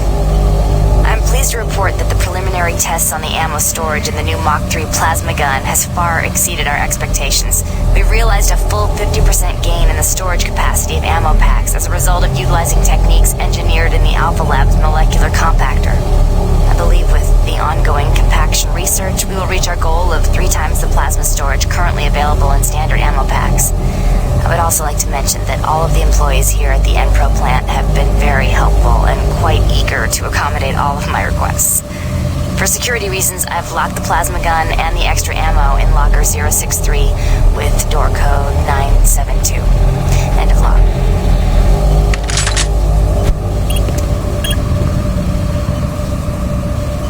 Service bridge now operational.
Celsius.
plasma gun, we've all been a bit nervous. All of us in maintenance knew he was losing it. Finally, when that darn drink machine wouldn't accept his credits, he lost it and started swearing up and down. You had to laugh when that machine lit up, but before any of us could react, he fed himself enough plasma to power an office building. There wasn't enough head to clean up, just vapor. It's a bad thing to happen to anyone. Anyway, I know with all the side problems we've had lately, we need the additional security, but when the guards start going nuts, I don't know, all this extra weapons and ammunition, I mean, do we really need so much firepower laying around? Well, a couple of us decided to lock up all of the unsecured plasma rounds we could find. The code is 734. I think we'll all sleep a bit better tonight knowing it's locked up.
quickly as possible. You gotta get that message to the fleet.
past 6 months. Safety signs and improved lighting are needed throughout the main junctions over the stretch of tunnels and paths. Absolutely, no recreational vehicle passing should be allowed during peak hours. All personnel should use monorail travel whenever possible to keep cargo shipments flowing smoothly.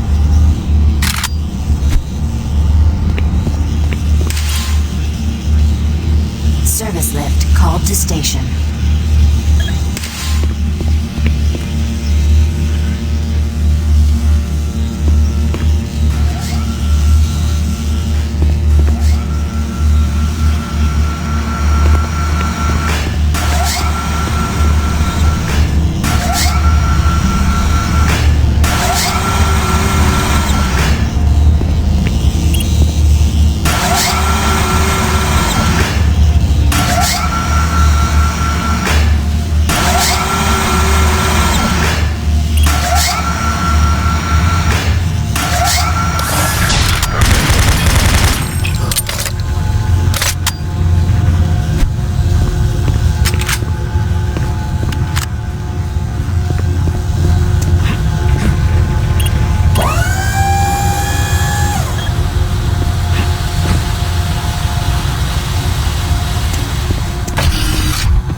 communications facility yet?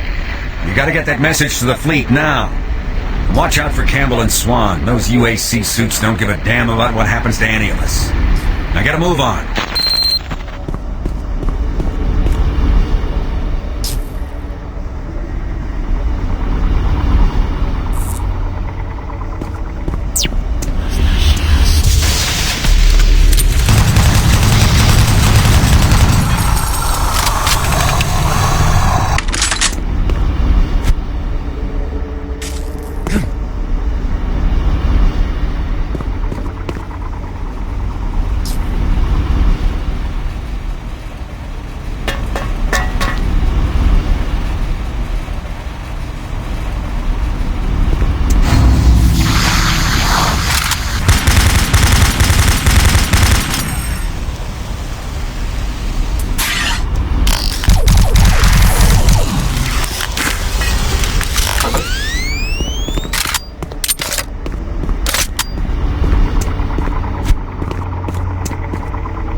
Fluctuations in main communications router 48A6. Attempting insulation reroute.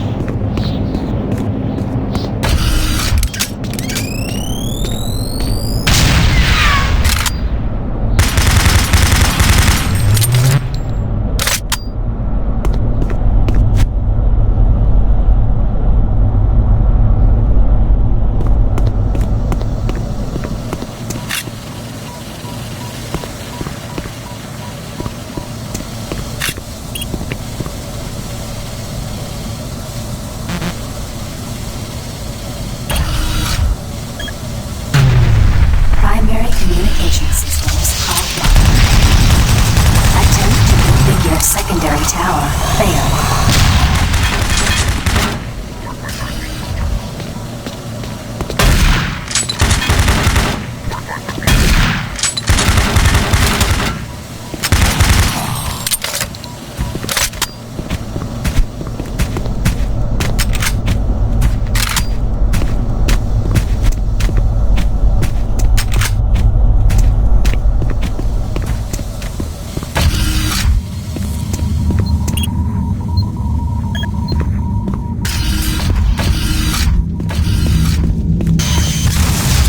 Communication system overload. Communications shut down.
system computers are showing all off-base communication down. It's that fool Swan. You're gonna have to find another way to send that message. Make your way to the satellite room and manually establish a link from there. Base schematics are showing the quickest way through engineering. You can't fail, Marine. Get that message sent.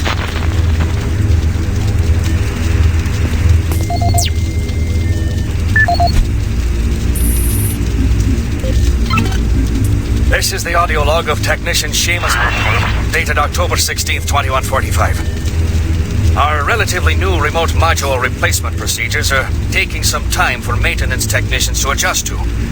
In the long run, it's a much safer, quicker, and easier method. Once a technician receives a call, he simply locates the problem module and gives a replacement command through the remote terminal located in the main comm block. This will initiate the replacement procedure as well as create a repair report, which notifies the repair team of an incoming module. Some minor repairs can be done on-site with normal equipment.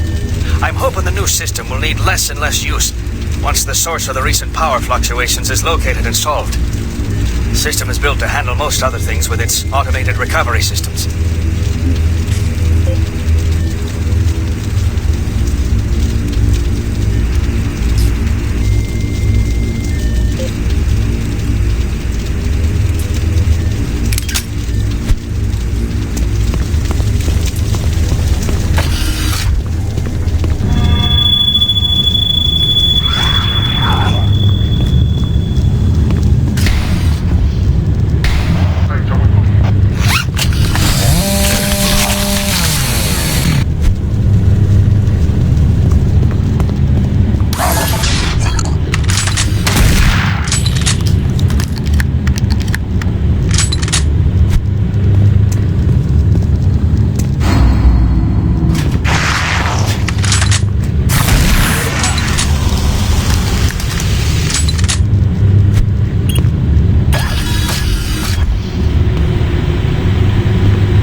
but an unscheduled audit has shown significant activity. More investigating will be done to get to the bottom of this matter. Particularly interesting are transmission blocks D4560 and DE3288, which have no links to base systems. More to follow.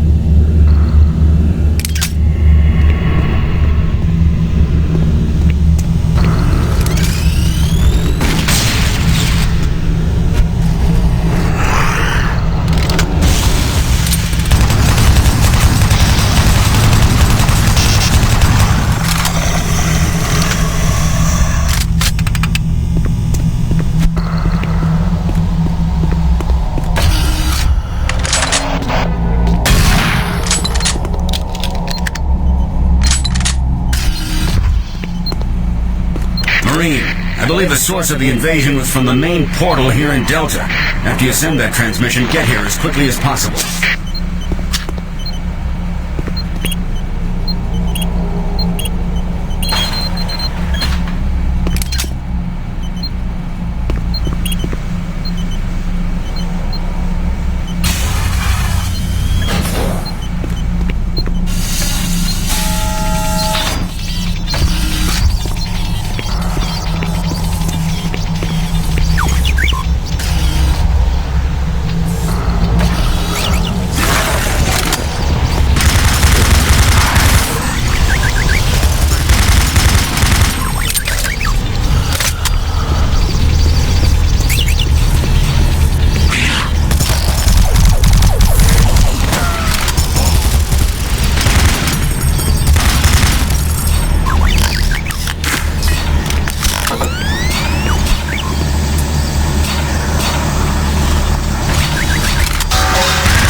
system shows Swan and Campbell are still in the area. Watch out for them. And get that transmission sent.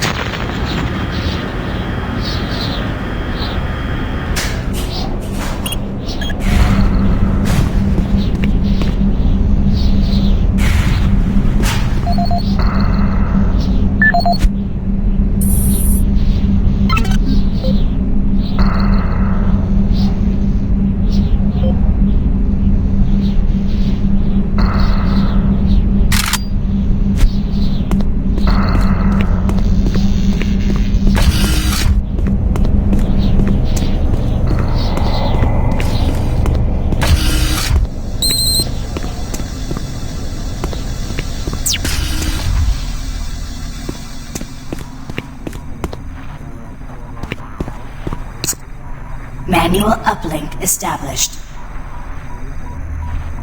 Marine, you hear me? Back off from that console. Do not call for reinforcements. We don't know what the hell is going on here, and until we do, this area remains under UAC control. Cancel that transmission. Satellite connection established.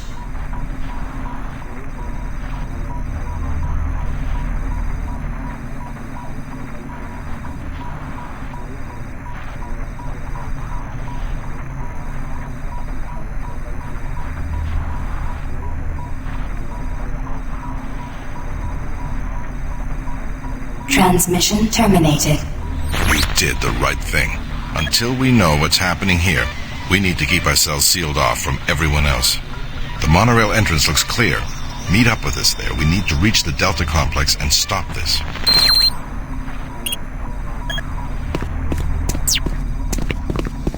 Marine, you have just violated a direct order. Get your ass back to that console and send that transmission.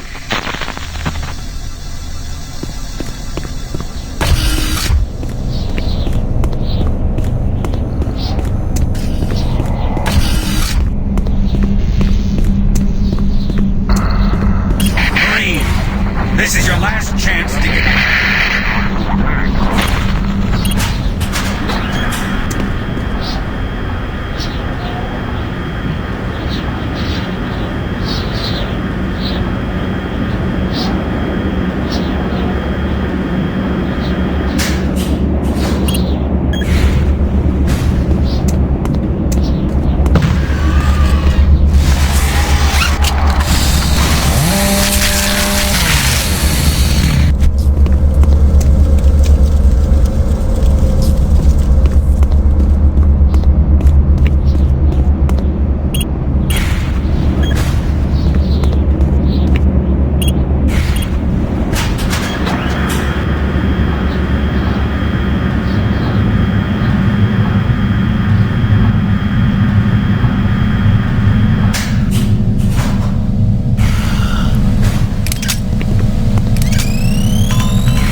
Flow control system failure. Toxins identified. Execute cleanup procedure.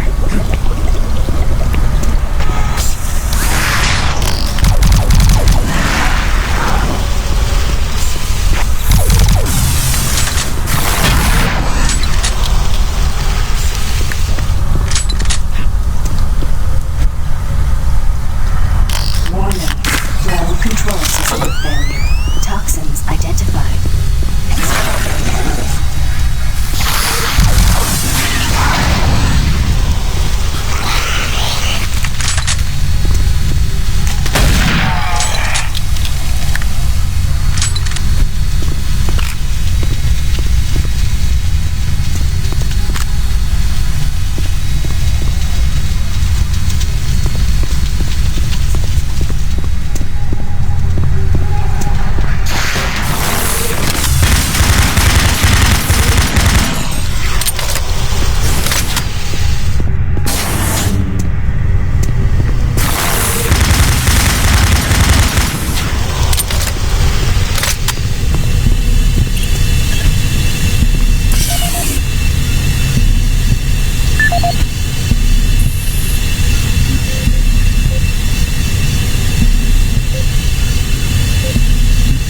Welcome to the UAC Maintenance Department.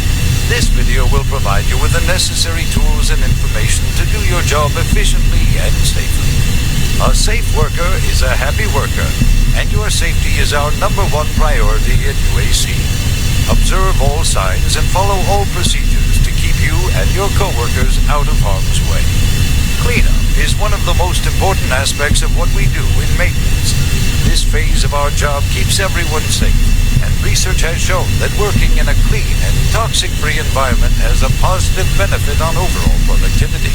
Power generation on Mars produces two byproducts, steam and green goo.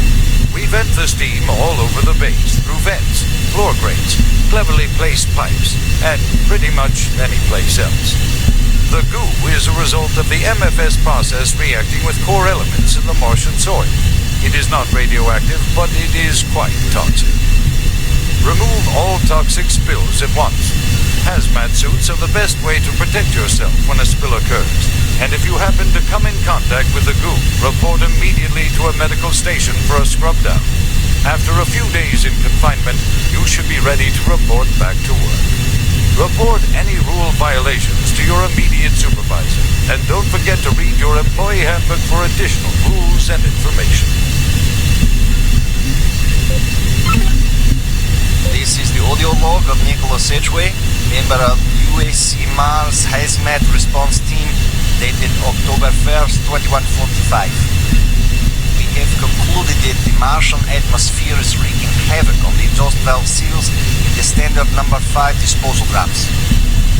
Engineers cannot explain the high level of contaminants in our internal atmosphere.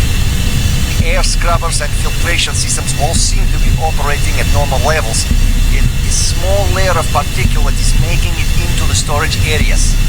That is what caused the lockdown yesterday. EAP Director Charles Hollis informs me that the personnel won't be harmed by these contaminants in the air, but we've seen that they do cause a corrosive reaction when introduced to the rubber compounds used in the storage systems. Effective immediately, all number 5 disposal drums must be locked away in at least a Class 2 rated transport medium. Assessment ends.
Pump station shut down.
progress, are we? And in such a hurry to find us, to find me. There's no need to rush. I am everywhere, and everything here is mine. It's a pity you did not alert the fleet, but it is of no consequence. I'll alert them myself.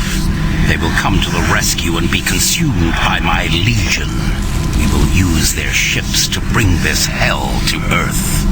You won't live to see it, and you will die long before you have a chance to warn them. Initiating pump station 1B.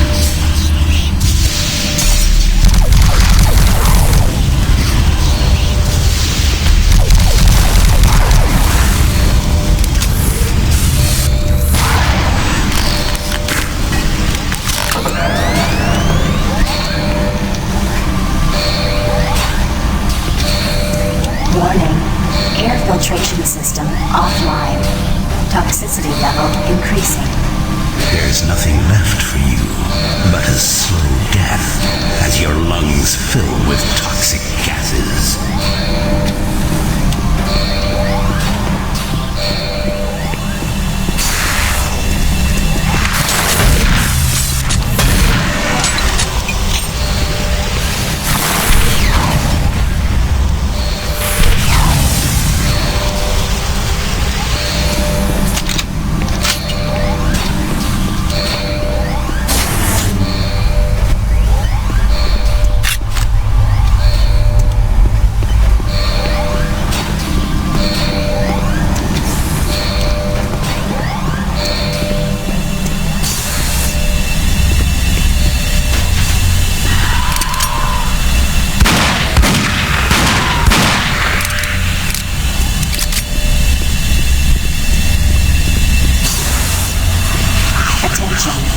Due to the threat of external contamination, hazard doors sealed.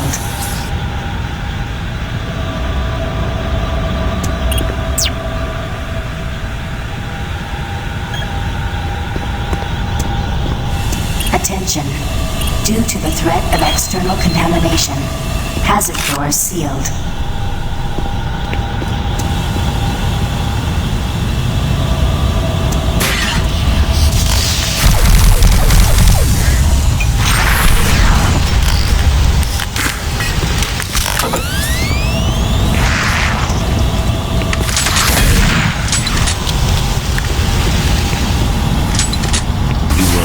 Escape me. Your soul will be mine.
Toxicity level detected.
level detected.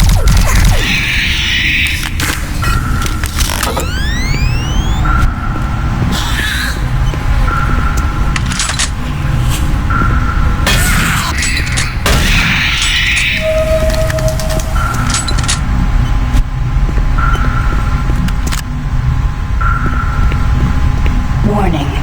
Danger level orange. Unsafe toxicity level detected.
Torzu, Amiran, Inokas.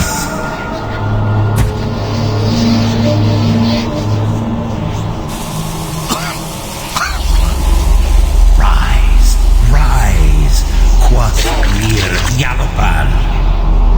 There is no death for you.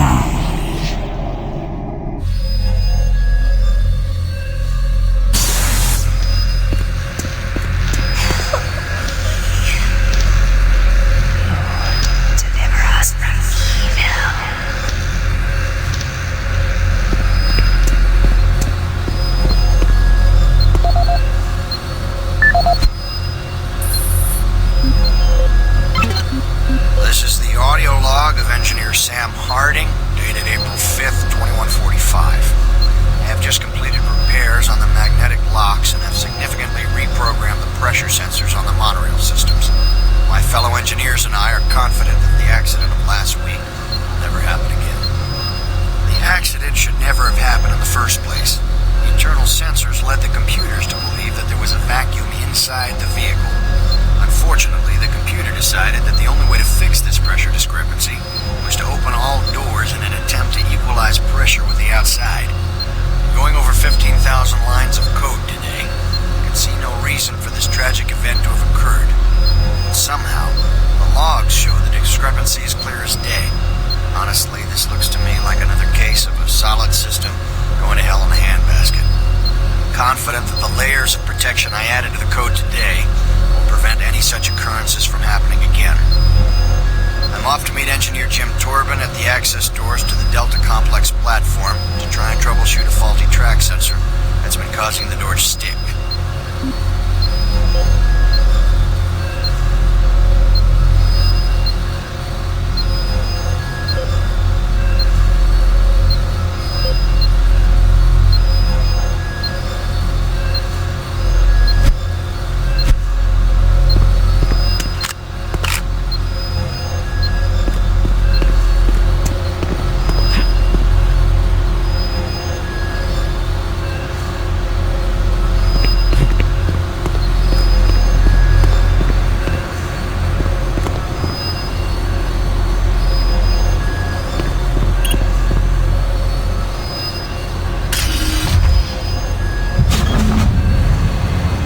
Now leaving Environmental Reprocessing Center.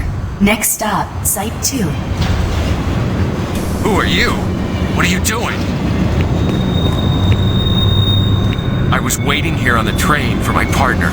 He went to investigate what was going on, but he never came back. And now I don't know where he is. I don't know what the hell's going on. But I bet it has to do with those artifacts we were digging up at Site 2.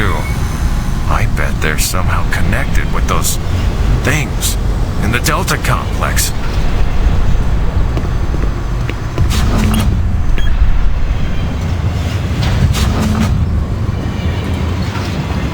Remember, safety first.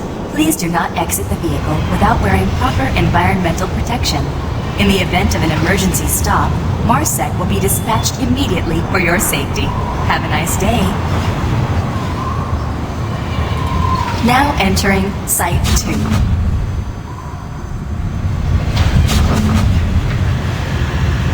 Warning, airlock malfunction. Please contact engineering to facilitate repairs.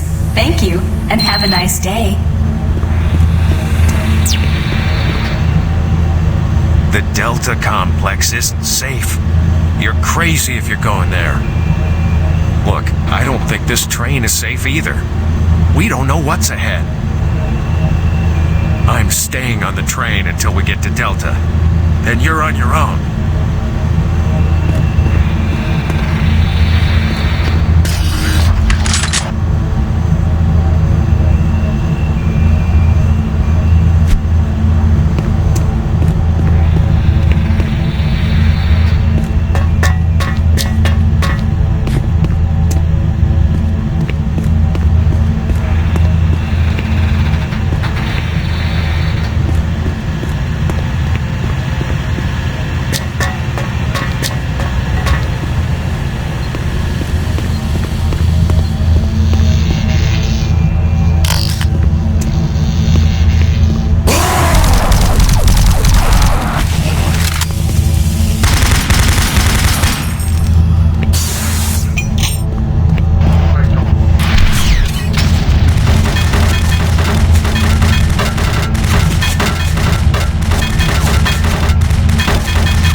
Destroy all who oppose me.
This is the audio log of Charles Hollis, EAP Director, dated September 5th, 2145. In order to conserve current life support resources, effective October 1st, 2145, the Council has made a decision that all environment processors be brought offline in the general area of Site 2. Tomorrow, I will be sending out emails to all team leaders asking for an update on their asset relocation program to Site 3. We feel that we have unearthed enough useful material as it pertains to the project from Site 2, and choose to now devote resources in the exploration of Site 3. End log recording.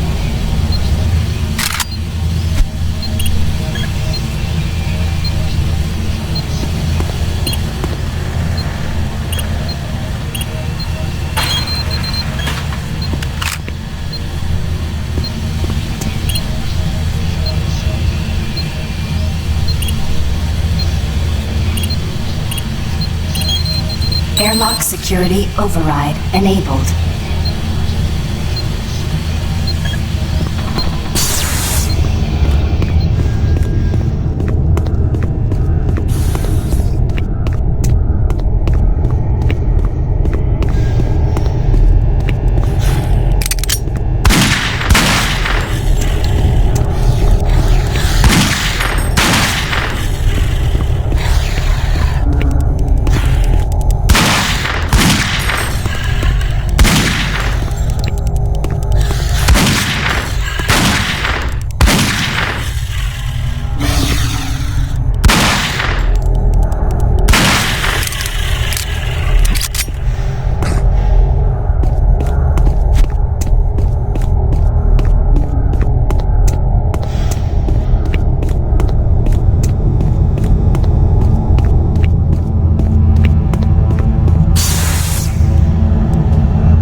Now leaving Site 2. Next stop, Delta Complex.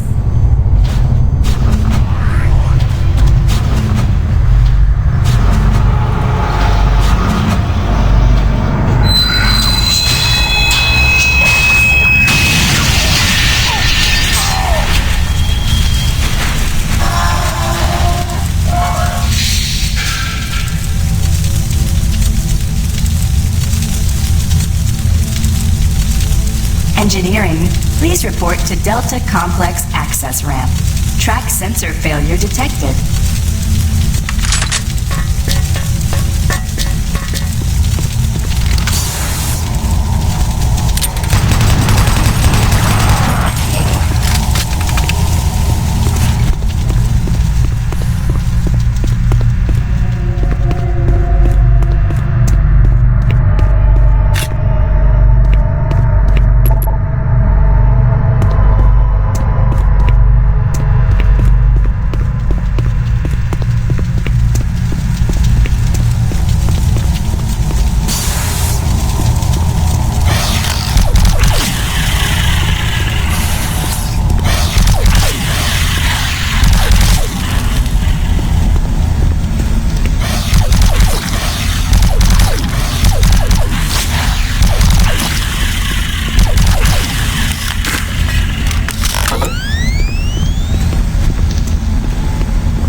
Automated turret guns online.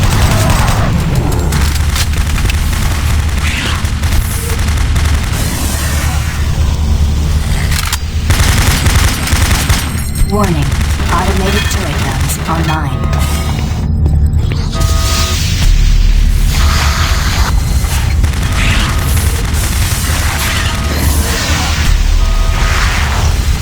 Warning. Automated turret guns online.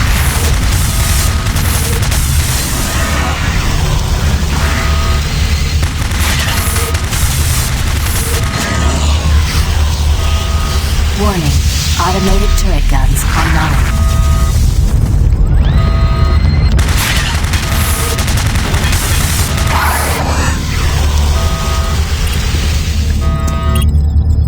Warning.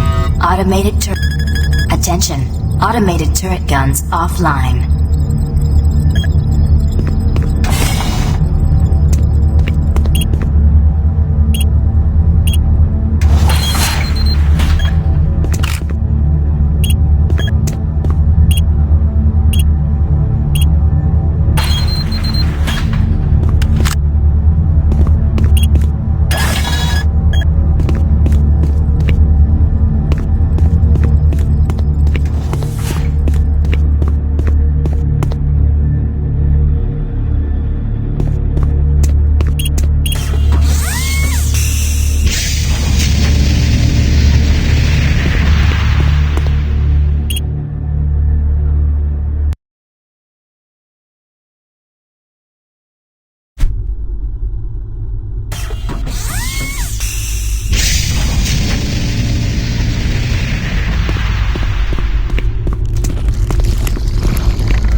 Emergency power only. All Delta operations suspended.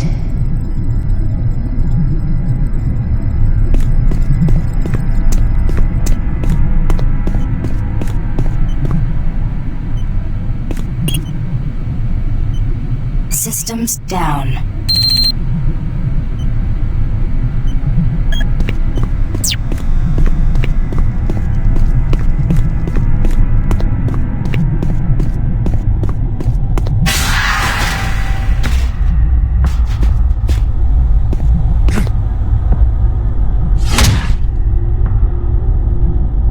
Emergency power only. All Delta operations suspended.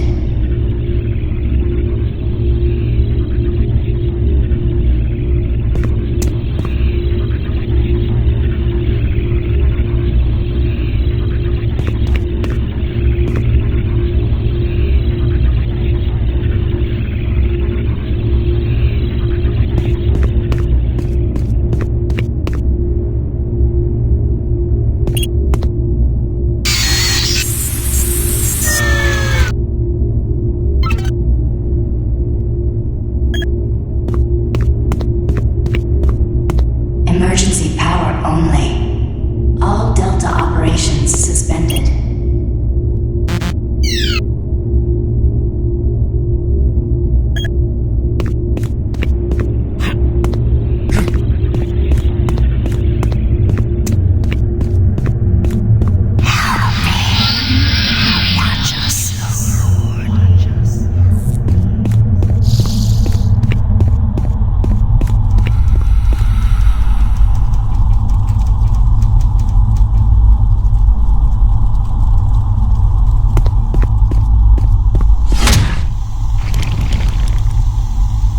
Emergency power only.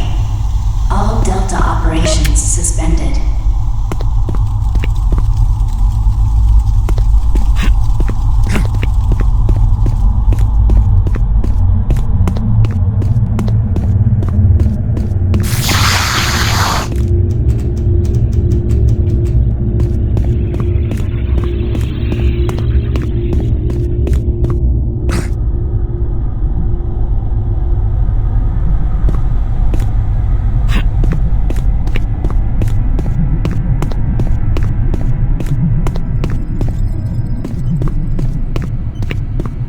Emergency power only. All Delta operations reactor core offline. Follow safety procedure. Orange.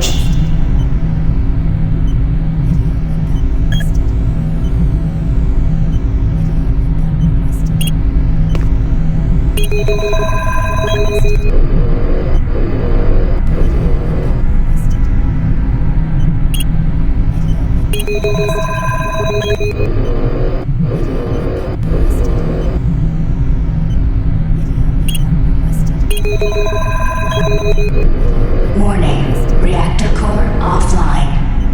Please follow safety procedure. Orange.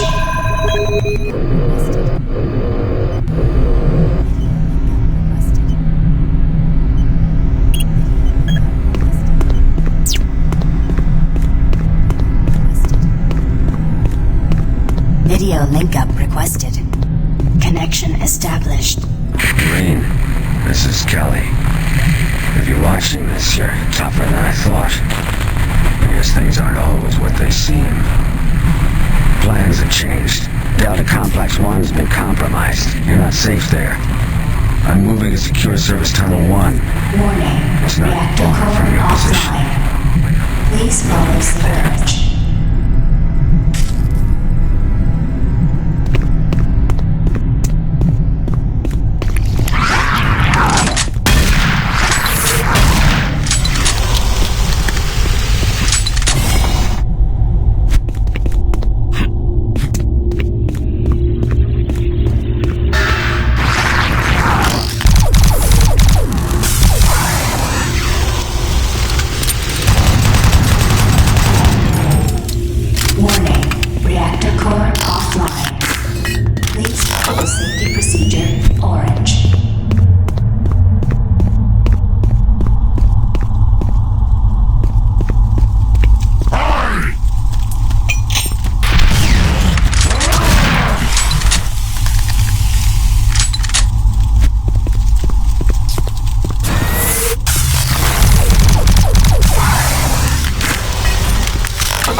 Warning, reactor core offline. Please follow safety procedure orange.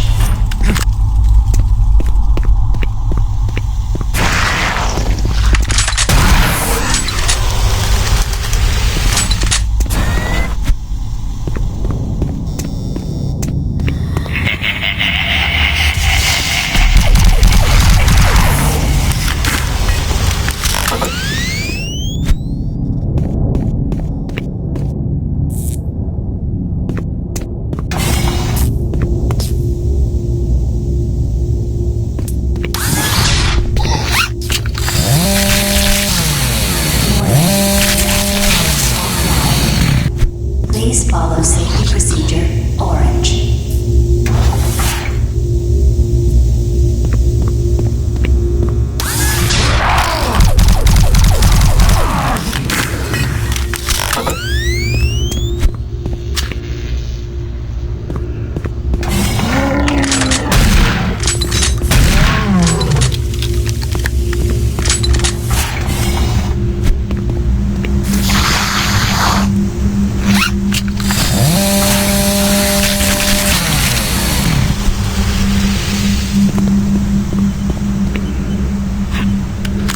Warning, reactor core offline.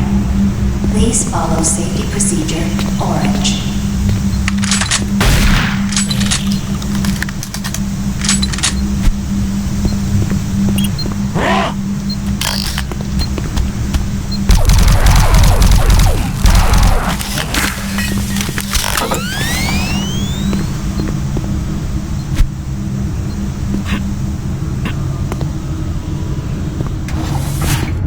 Warning, reactor core offline. Please follow safety procedure orange.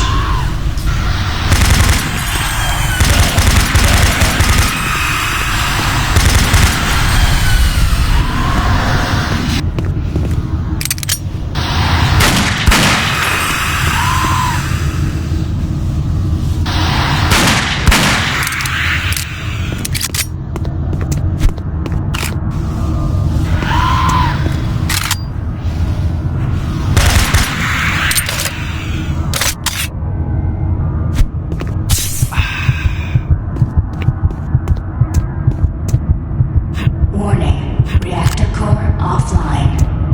Please follow safety procedure orange.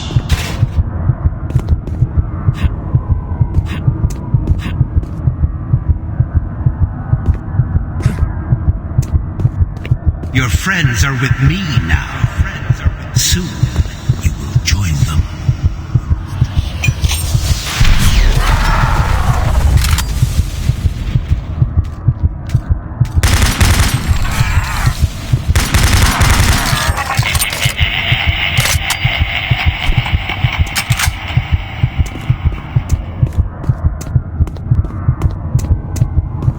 Warning, reactor core offline. Please follow safety procedure orange.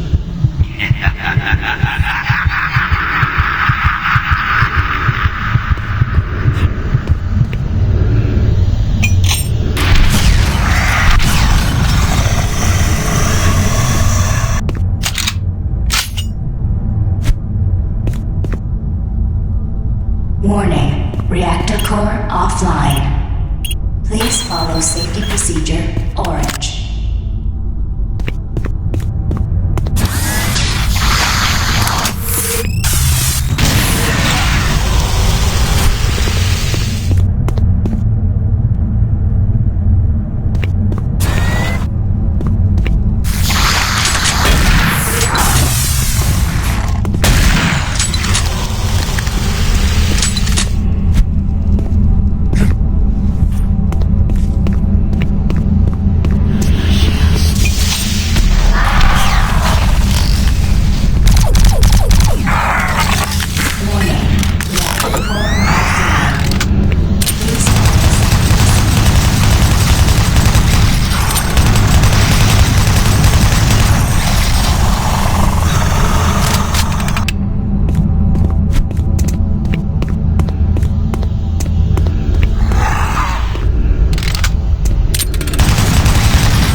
core offline.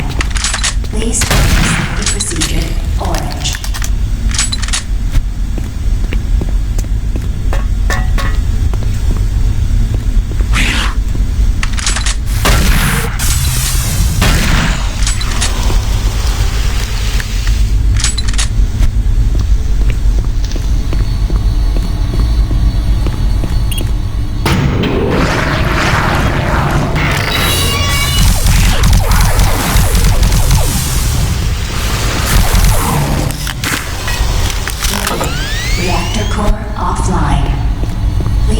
Safety procedure orange.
Reactor core online.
Medical Supervisor Peter Raleigh, dated October 29th, 2145. We have exhausted all known forms of drug treatment in hopes of finding a way to abate this strange outbreak of dementia, and I have yet to receive any additional data from the psychiatrists back on Earth. Options are quickly dwindling. Approximately 80% of all extraplanar participants exhibit signs of mild neuroses within the first 48 hours after returning from their expeditions. Within 72 hours, 75% of patients exhibit extreme signs of paranoid delusion and violence. We have isolated these cases in hopes of finding the pathogen. As yet, we can find no biological contaminants that would lead to such drastic changes in cognitive processing. It seems that whatever this pathogen is, it attacks higher brain functions and only leaves more basal functions in the lower brainstem. We've witnessed that a high percentage of subjects lose ability for rational thought and communication skills, and then the physical changes become evident. Subjects in this group appear to atrophy. Skin pales, muscles become slack, bone, teeth, and fingernails become almost translucent, veiny sinews of their former selves. I have never seen anything like this in my career. Our observations continue. This is the audio log of Medical Supervisor Peter Raleigh, dated November 1st, 2145. Patient 0432, a Private Steve Jensen of the UAC Darklight Armor Corps Division, expired today at 15:43 of a self-inflicted gunshot wound. This is approximately 110 hours after his return from expeditionary missions. Private Jensen was suffering from paranoid delusions and full-blown dementia. Treatment was unsuccessful. He was the last surviving member of his outfit. 4 other squad mates, who also came back with Private Jensen, expired from injuries suffered on that last mission shortly after their return. Before his death, Private Jensen was heard screaming in both English and other languages. Something about demon hordes feasting on our souls. The other language was later discovered to be Aramaic. Due to security concerns in the area, I've secured some armaments within my office.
Making progress, Marine?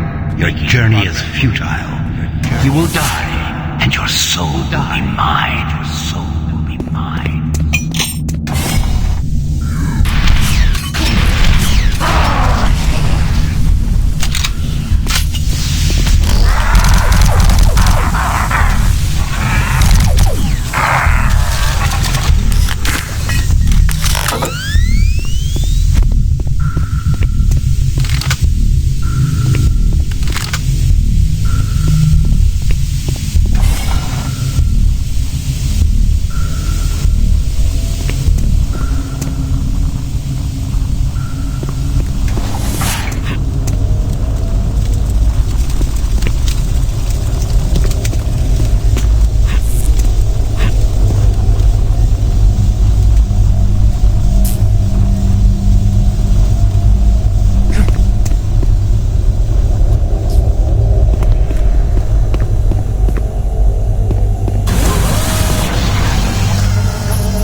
one of them. I thought everyone else was gone. I was part of this. I helped them. The madness of opening to another dimension. Look, we don't have much time. We let it through. The evil, the protective stabilizer on the portal just failed after Betruger took the device. It was an artifact we had found in the ruins. He took it into the portal, and hell followed him out. You have to help me first. I'm going to try to get the teleporter systems running again. The areas are destroyed around us, so it's the only way through this part of the complex. You need to find me a working plasma inducer. It's all I need to get the teleporter working. You can look for it in operations. I have a security clearance. I'll unlock some doors for you. There. We don't have a lot of time. Please hurry. Don't have much time. Get that plasma inducer, quickly. Time is running out. Find the inducer. Get back here, quickly. I'm gonna stay here and work on the computer some more.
Warning.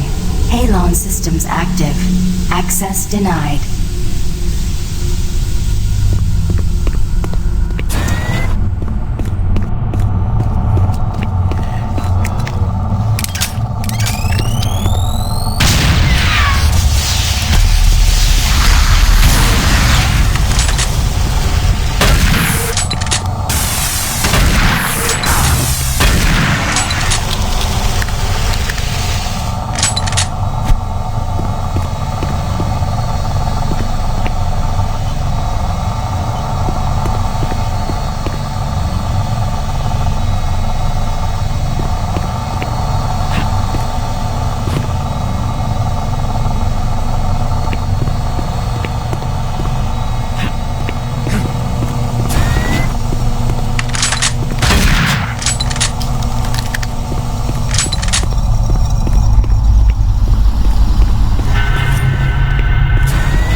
Dated November 2nd, 2145. Patient 04, Private Steve Jensen of UAC Darklight Armor Corps Division, Excavation, 1843. Private Jensen was suffering from delusions and full-blown dementia. Treatment was unsuccessful. Initial psychiatric interviews suggested only mild psychosis with speech, motor activity, and thought processes within normal range.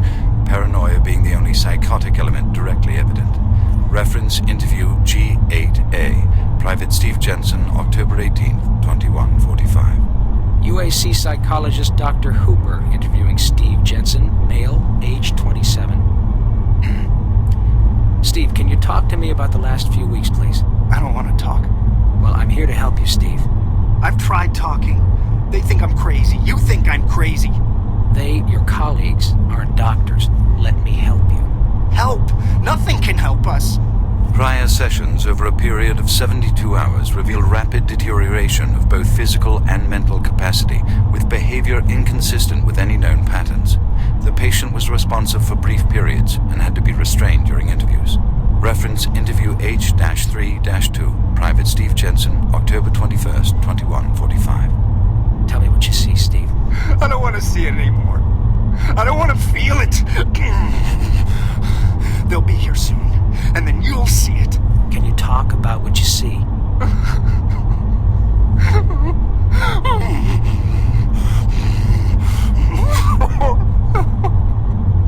Steve? Patient unresponsive. Terminating interview. We have exhausted all known forms of drug treatment in hopes of finding a way to abate this strange outbreak of dementia, and I have yet to receive any additional data from the psychiatrists back on Earth. Options are quickly dwindling.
Report 16-8, dated November 2nd, 2145. Patient 043, a private Steve.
xenon systems deactivated.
Volunteers are becoming harder and harder to come by, and it is difficult to see why. They all come back screaming like loons about demons, pools of blood. It's real fire and brimstone stuff. At first I wasn't paying much attention, just doing my job, but the last was Robert Clayton. Now, I met him my first day here. This guy chews up rocks and spits out gravel. He's tough as they come. Having to sedate him and drag his drooling body to the isolation room.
Initiate the sequence on the machine.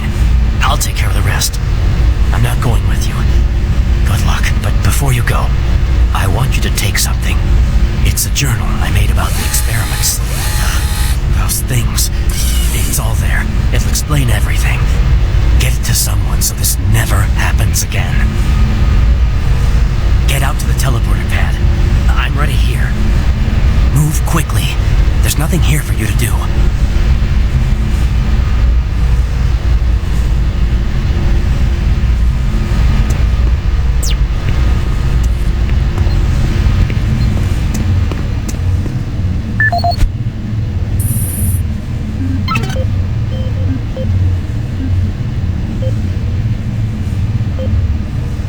My name is Ian McCormick, and I'm a research specialist stationed on Mars, working for the UAC. My primary job is, or rather was, to assist Dr. Malcolm Betruger in a variety of experiments, though for the past year we've been focusing almost exclusively on teleportation. I don't know if I'll make it out of here alive, so I'm recording this video log to let someone know what happened, and with that knowledge, prevent it from happening again. Initially, the teleportation experiments were amazing. We were creating a new science, and the prospects of it changing our way of life were, well, they were outstanding. I was proud to be associated with such an amazing project and someone as talented as Dr. Betruger.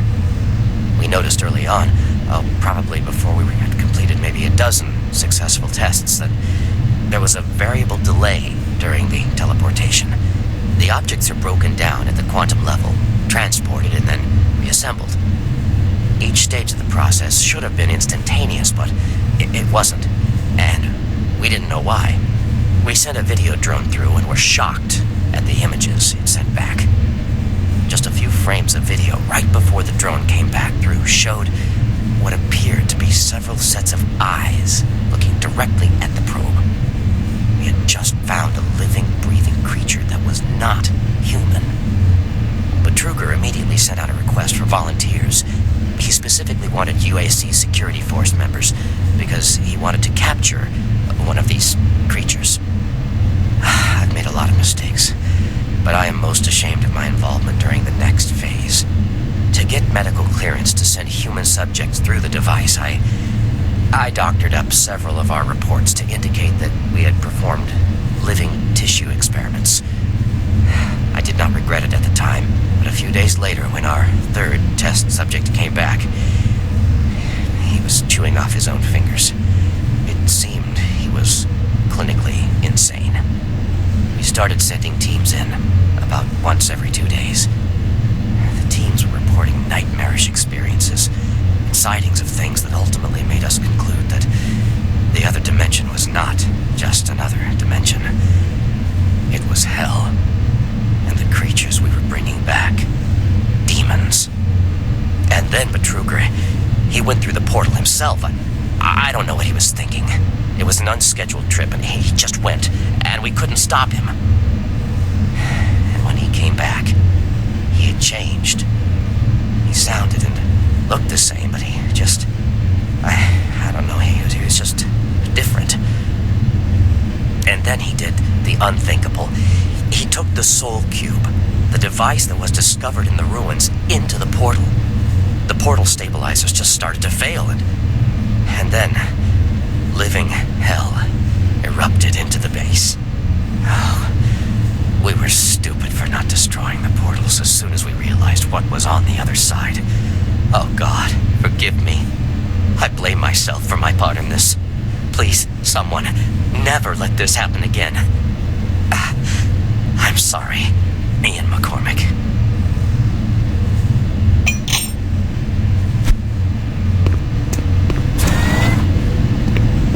Decontamination process started. Decontamination complete. Have a nice day.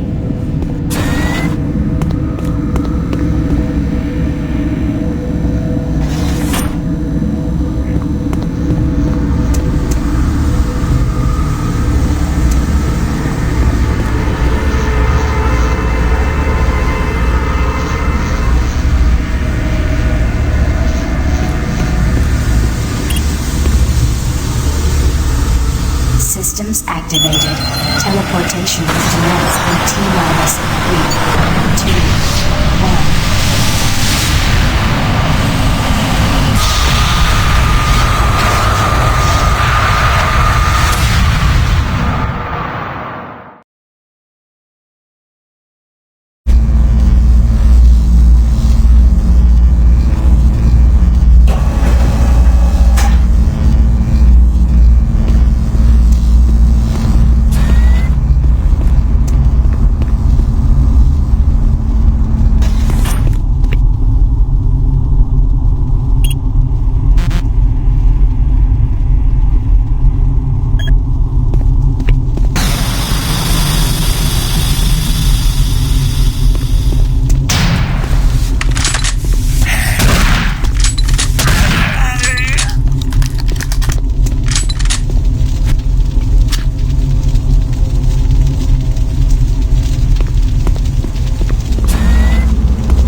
You surprised me. I'm glad to see you. I would have hoped they would have sent more than just one guy, though. I've been studying one of the specimens we brought back to see if there's something physiological that would be a weakness, a way to stop them. I found nothing so far. Haven't had enough time. I'm gonna stay here and keep looking. It's the only thing I can do. There are combat supplies in the storage cabinet in the next room. The code is 624. I hope you can use it. I'm gonna stay here and keep working. I'll upload my findings into the database. Look, I can't go with you. This is too important for me to leave. You should get out of here. Get some help and tell them I'm still down here.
Stasis chambers.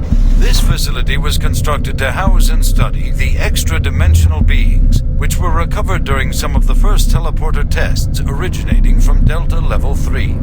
While little is known about their native environment, the specimens appear to be carbon-based lifeforms with extremely high heat tolerances. The epidermal tissue is extremely resilient to abrasion or incision, which is complicated internal studies.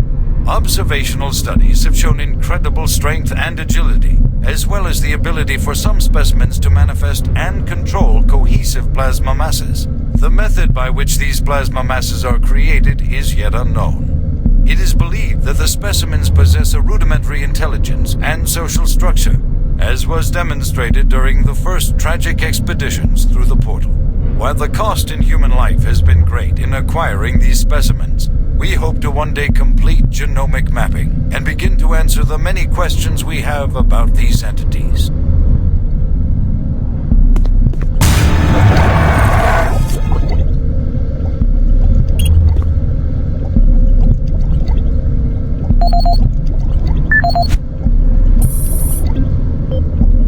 Welcome to the Delta Complex Stasis Chambers. This facility was constructed to house and study the extra-dimensional beings, which were recovered during some of the first teleporter tests originating from Delta Level 3. While little is known about their native environment, the specimens appear to be carbon-based lifeforms with extremely high heat tolerances. The epidermal tissue is extremely resilient to abrasion or incision, which is complicated internal studies. Observational studies have shown incredible strength and agility, as well as the ability for some specimens to manifest and control cohesive plasma masses. The method by which these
relic codenamed U1, or simply Soul Cube.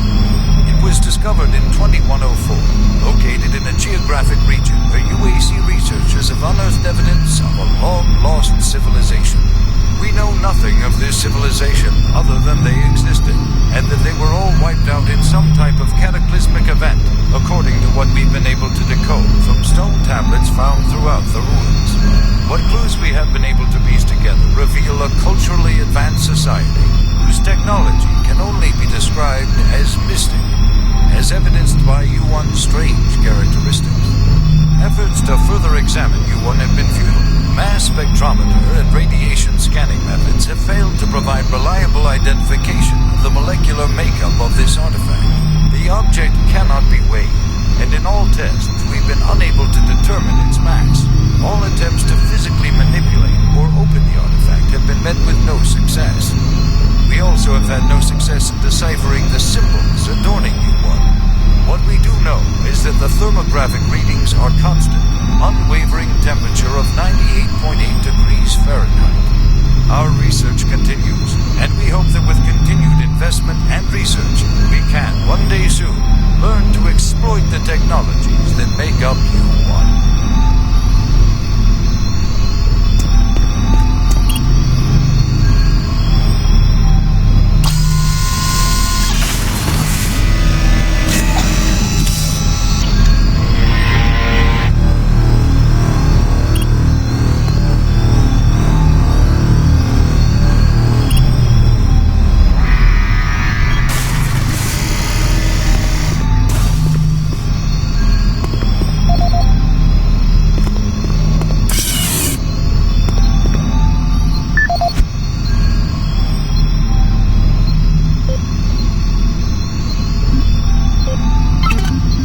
This is the audio log of Research Director Larry Bowman, October 19th, 2145. I've been examining the glyphs on the cube-shaped artifact, which some are calling the Soul Cube, and combined with previous research data, it is my conclusion the device is some sort of weapon.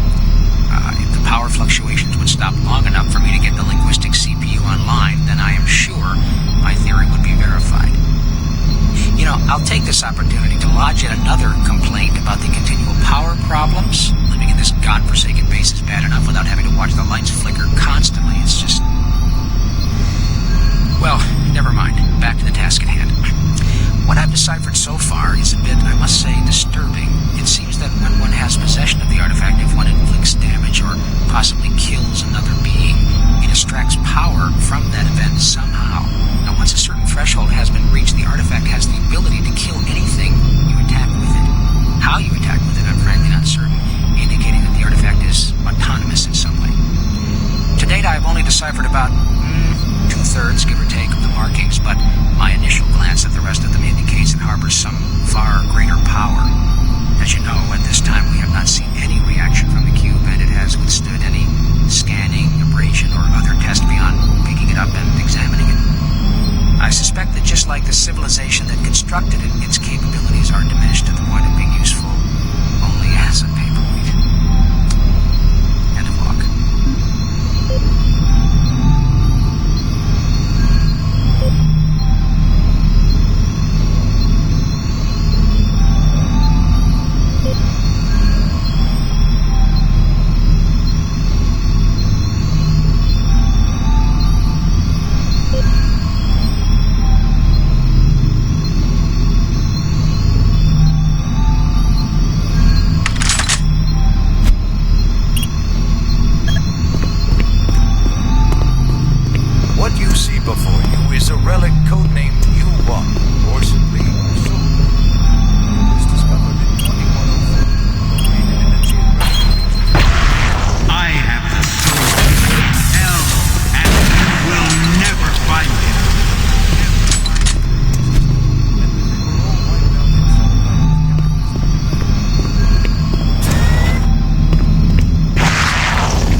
Access granted.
audio log of Dr. Frank Serrano, dated September 19th, 2145. I've been brainstorming on Betruger's thoughts about achieving sustained, uninterrupted transfers for the teleportation units. Currently, our systems can only build enough of a charge to have the portals open for approximately 10 to 15 seconds. It's enough time to get a team through, but not enough time to missing in some of the heavier equipment.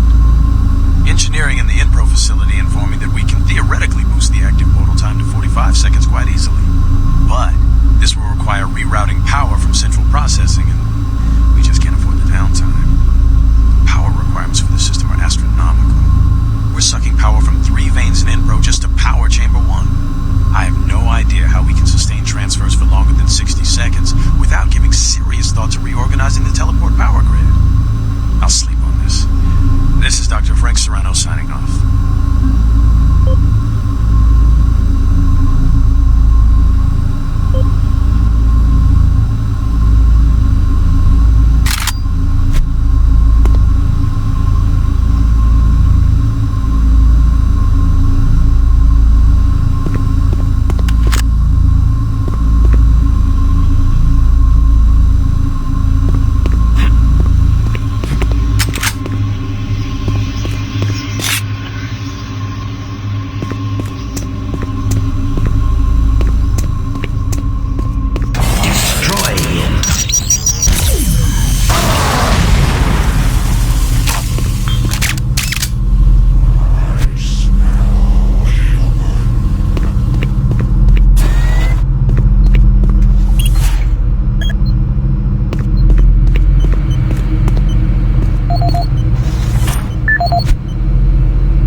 Decontamination chamber sequence initiated.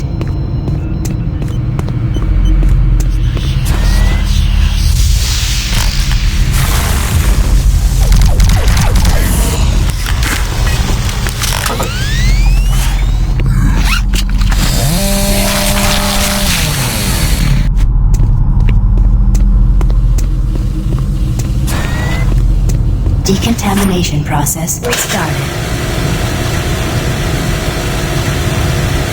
Decontamination complete. Have a nice day.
Please select teleport destination.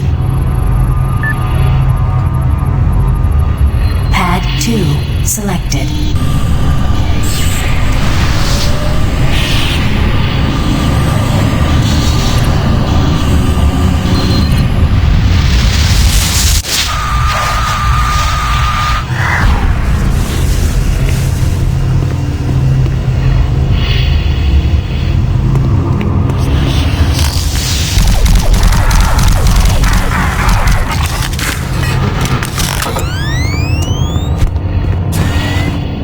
Decontamination process started.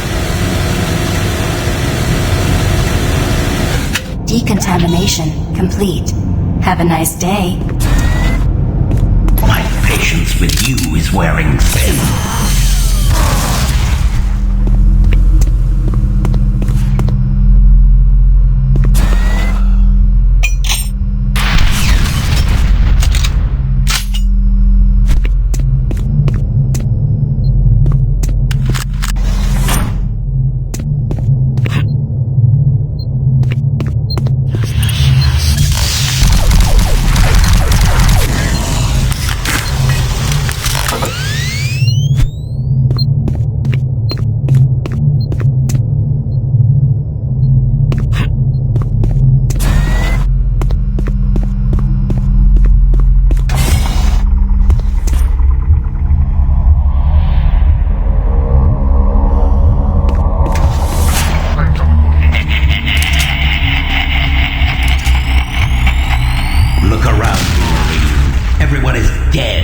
Soon you will join them.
Access granted.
Warning, chamber malfunction.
Please select teleport destination. Pad 3 selected.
Decontamination chamber sequence initiated.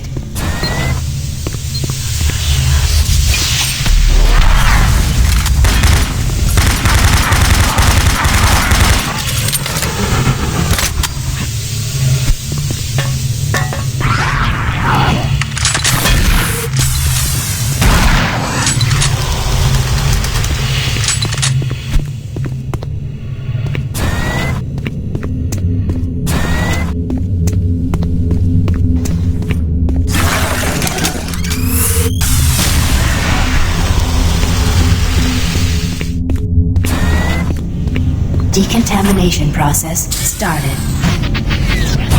Primary system failure. System shut down. Backup systems online. Stop him!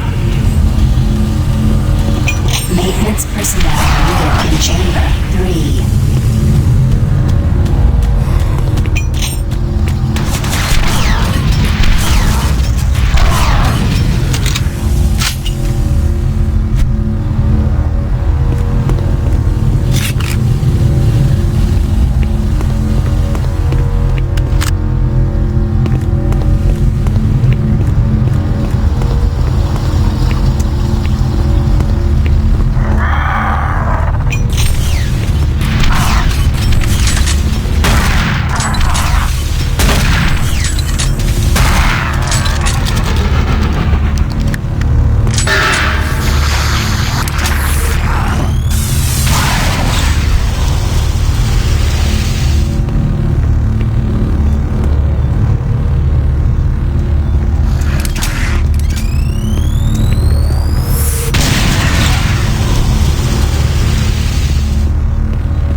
Selected.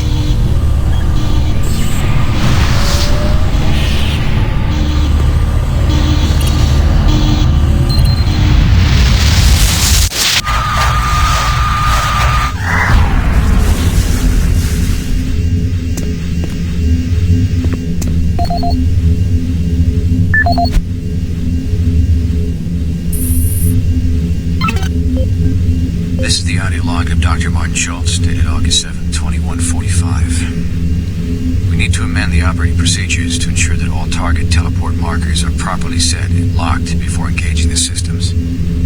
We had a tragic accident today in Chamber 1 that led to the death of Susan, one of our female chimps. She stepped onto the platform during the calibration phase, and an electrical short gauged the system and literally split her in two. Her torso appeared at the destination marker, while her lower extremities remained in place on the source pad. I'm not sure how we've gone this long without this problem appearing sooner, but it seems like we've been having nothing but difficulties getting these systems to work. I don't know where Betruger finds the energy. He's been busy slaving away in the labs for 16 hours a day trying to debug these latest problems. What's he trying to do? Make the rest of his working sets look bad? Regardless, we have our work cut out for us over the next couple of days, going over all the system's logs to see exactly what went wrong with this round of tests. Dr. Martin Schultz signing off, hoping to report better news next time.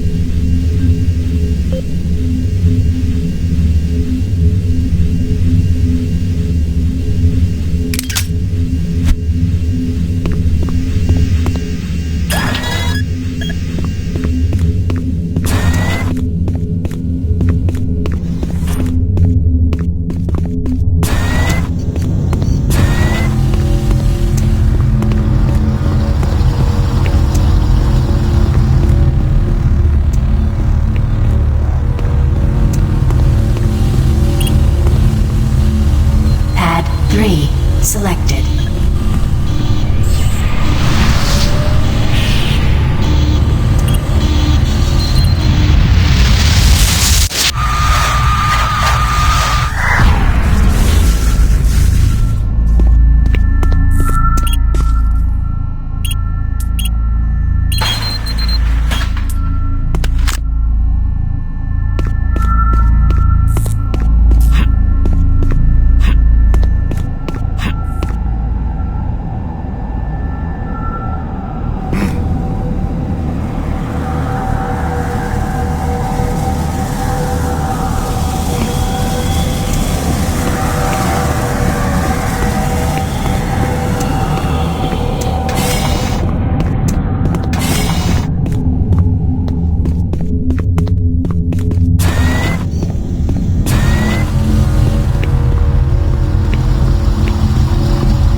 Selected.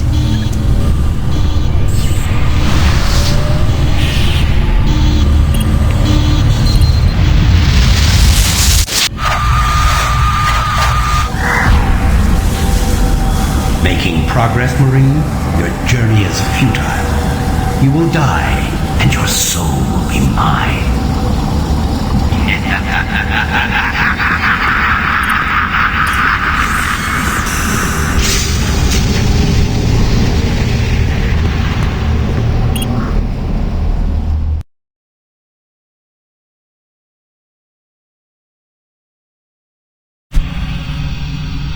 You will never find the thing you seek. It is trapped in hell forever.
of Research Specialist Simon McGarlick, dated August 8th, 2145. It seems that I have misplaced the rest of the science team. I don't know how it happened. This place... Well, I don't know what this place has done with them. One moment there, I'm taking samples, and the next thing I know, I turn around and everyone's gone. There 1 second, turn around, and they're gone. I can't raise anyone on the comm links, and the only signs of the team I can find are tools and other personal effects that seem to be left behind. Almost as if they had stopped working midway through running experiments. This place does funny things with your eyes and your perception of time. Hopefully, they just went into the next sector and are waiting for me to catch up. I'm going off to find them now. This is Simon Garlick, signing off. This is the audio log of Research Specialist Simon Garlick, dated August 10, 2145. It's been 2 days now since I've seen any of the team members. I don't know how I've survived this long, or how I got away. They were just, torn apart.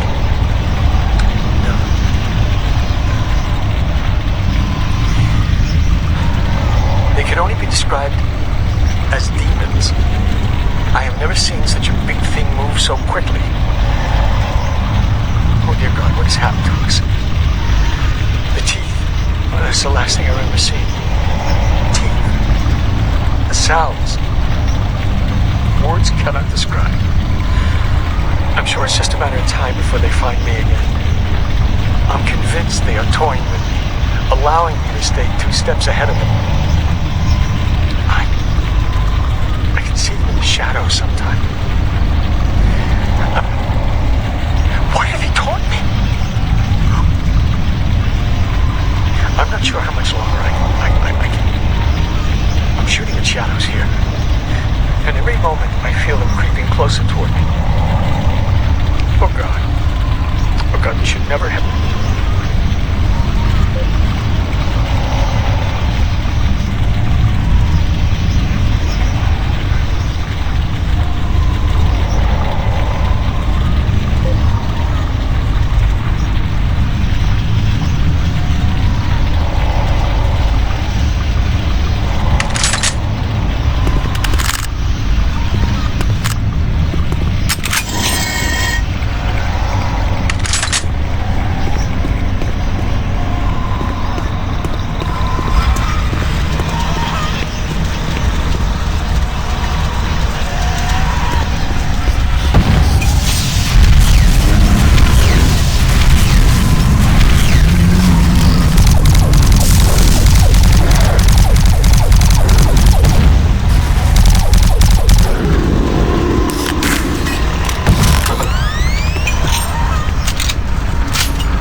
every step you take, your soul moves closer to me.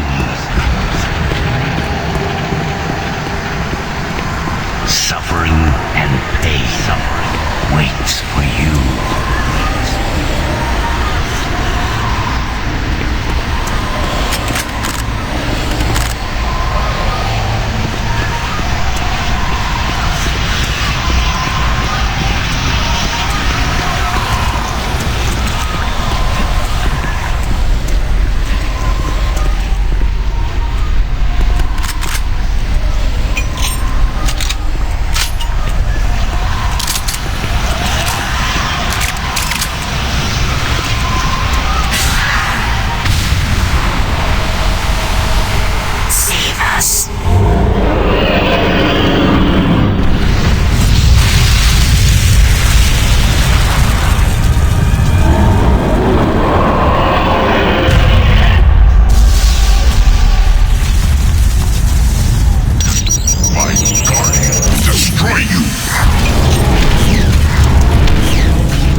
Hell no longer needs that portal to enter this world.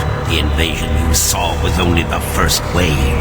The Hell Gate is capable of sending millions of my children into your world. Soon, the fleet from Earth will be here, and with their ships, we will bring this hell to Earth. This hell to Earth.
how long he's been working against us.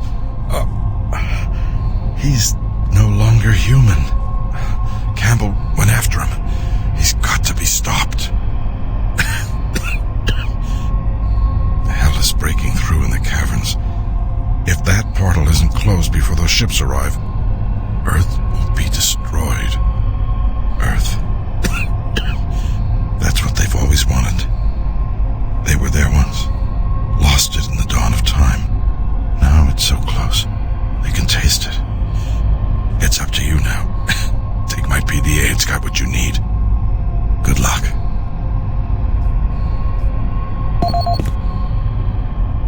I'm too beat up. I'll slow you down. I'll try to make it out on my own. It's up to you now.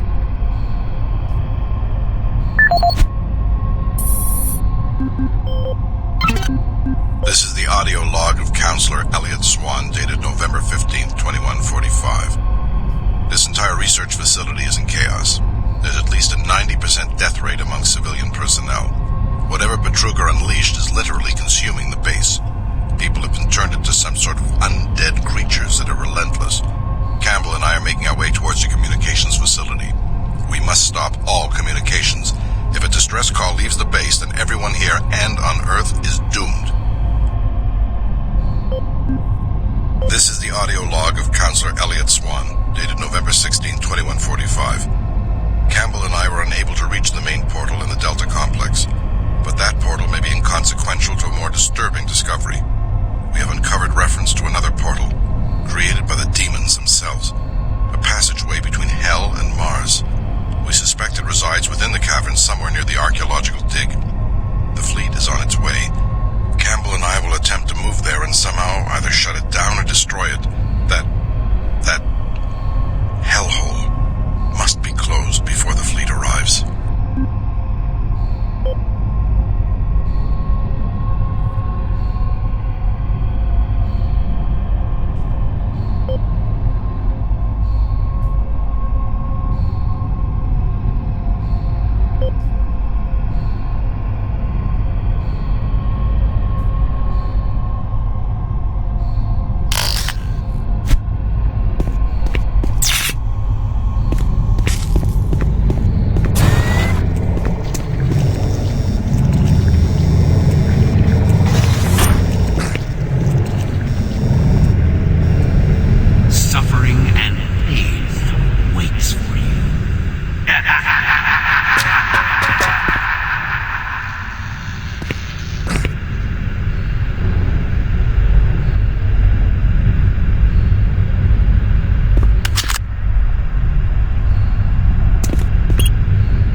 25th, 2145. I spent the last 4 hours going through the code for the door systems here in Central Processing. This is proving to be a real bitch of a glitch to work out. I've traced through every system I can think of. Access to Lab A continues to be problematic for the time being. All the regular access codes seem to be working fine, but the database will not allow access rights to be granted to new visitors. In the meantime, I'm adding a backdoor code into the systems for IT staff and the eggheads, so if they need access to Lab A while the systems are on the fritz, they can use the code 627 to bypass door security. End of log. This is the audio log for Tony Bates, Mars Security IT Division, October 15th, 2145. I resumed my investigation into case A-10982, the systems intrusion that took place at the CPU complex yesterday. All network traces seem to originate from an old system located in Site 2, Office S2-038. What is truly troubling is that engineering informs me electrical systems have been offline in that section for years, and were only reactivated this morning in order to prepare more storage space. I'm completely stumped on this one. How does a hack originate from a section of the base that has been out of commission for so long? I will make another report once I personally investigated the suspect office in Site 2. End of log.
audio log of Charlie Haskell, Delta Labs technician, dated September 23rd, 2145. We're making good progress in increasing the max range of Chamber 3 in the Delta complex.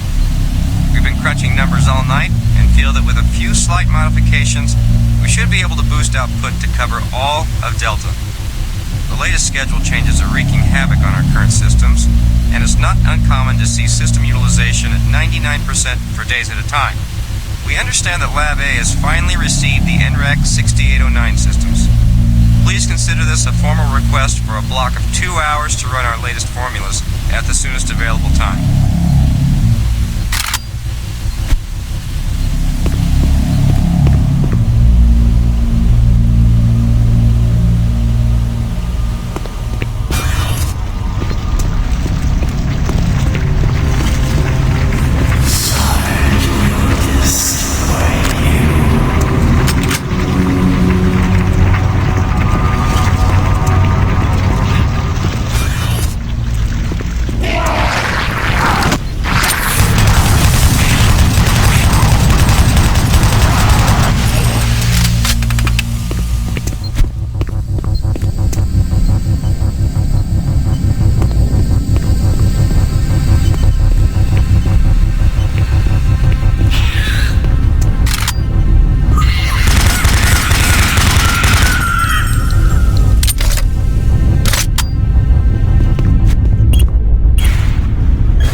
killed that pathetic bodyguard.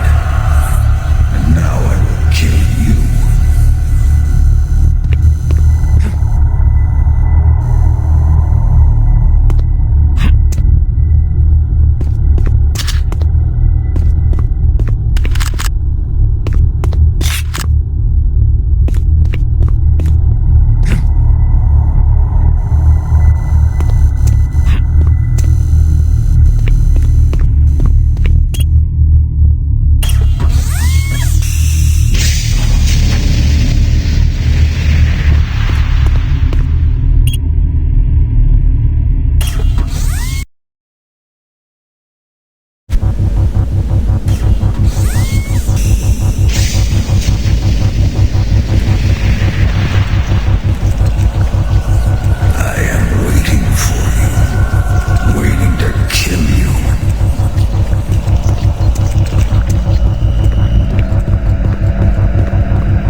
in motion.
representing the pinnacle of UAC research and design, the BFG 9000 is the most advanced firearm ever designed. Fully self-contained and deployed as a handheld platform, it is capable of an excessive amount of firepower. The BFG 9000 contains sophisticated friend or foe technology that discriminates targets in real time. Each projectile contains a small but very powerful computer core that actively maintains targeting and delivers a stream charge down each beam to soften targets before detonation. The detonation stage of the projectile is devastating. Targets within 15 meters of the flashpoint are not likely to survive. While not recommended for small quarter combat, the BFG 9000 is ideal in the field and against multiple targets. The only foreseeable defense is small arms ballistics. If the projectile is destroyed before exploding, the computer core cannot process the final fusion reaction, resulting in a less than optimal detonation. For more information, contact the UAC's Advanced Weapons Department.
Security clearance accepted.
markings on it were strangely familiar when I first observed it, and after digitizing it and analyzing it, I'm certain this is a map of our solar system. It seems to show a connection between Mars and Earth. My current working theory is that the last survivors used the teleportation technology to escape to Earth. The ramifications of this are overwhelming. This may end up proving that we are actually descendants of this race, and what we are exploring is our own history. I'm going to report my findings as soon as we finish the excavation, and they should show up in corporate within a few days. These are truly exciting times. Log out.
killed them.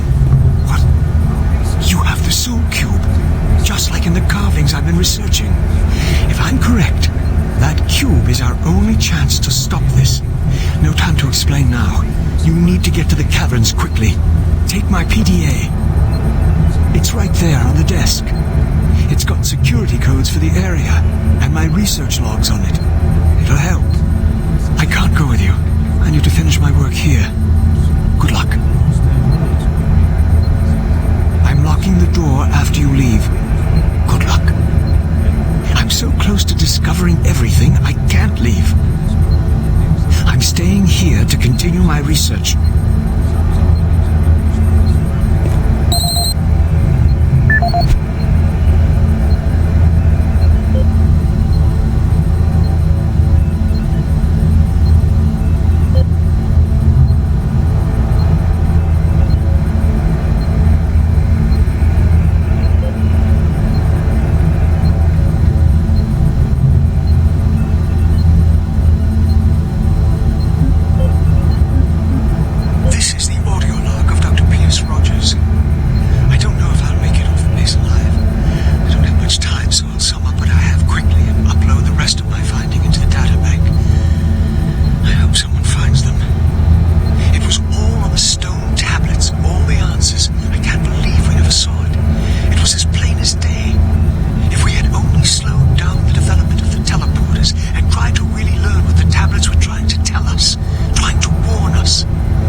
Life on Mars has long been theorized, but we never imagined anything like this. The initial chamber was discovered in 2115. It leads into what is now known as Site 1. Site 1 is the largest of the sites, and we are still actively working there. It is made up of a series of chambers and connecting tunnels, all of which are covered in glyphs and symbols. Using the UAC pattern processor, we have finally been able to understand some of the glyphs, and from them, here is what we have learned. The ancient people looked like us, at least to the extent that they were bipedal and were similar in shape and size. Their level of technology was astounding. For instance, the glyphs at each site were carved into the rock by some sort of machine, and each one is precisely cut from the stone. It far exceeds the precision of anything we can do. They had a social structure that seemed very aristocratic, with a lot of emphasis on social stature and structure. Site 2 is a much smaller set of chambers, mostly containing burial sites, temples, and various amounts of individual artifacts. This site has been photographed and cleared out, and all material is back on Earth for study and review. Site 3 produced our prize artifact, what we call the Soul Cube. If you have read or seen the other material, you probably know that this once grand civilization was attacked by some unknown force, and if we can believe what is written in stone, they sacrificed most of their society to drive the invaders back. There are additional reports filed on the Soul Cube with Central Administration. We also recovered several other device-type artifacts. They are not as ornate as the Soul Cube, but each appears unique. We are still learning how to interpret all of the glyphs, and hopefully, once we have that completed, the science teams can provide more detailed information on their technology. Now, these are truly unique and special times for archaeologists.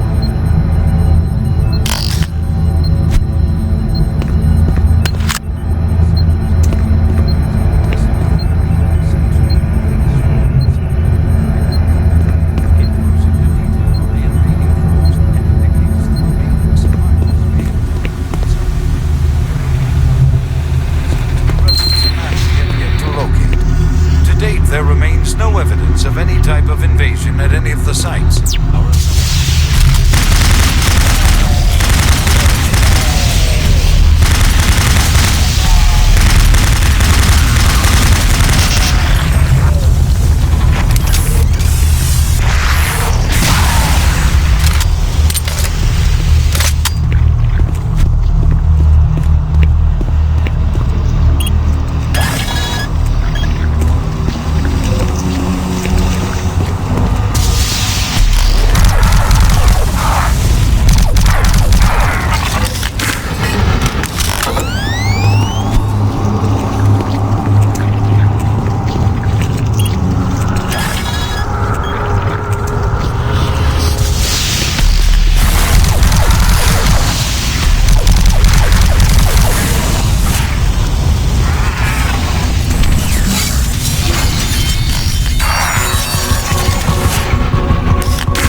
locked.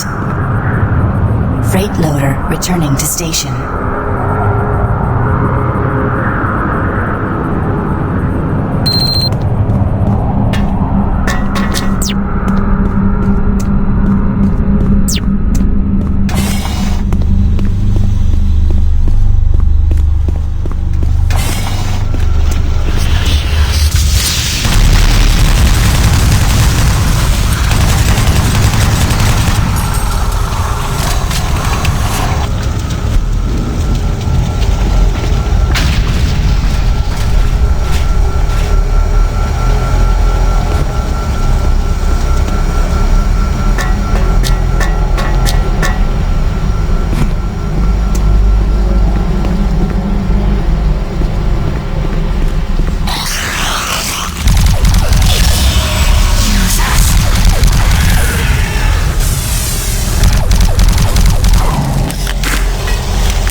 called to station.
to get to the surface.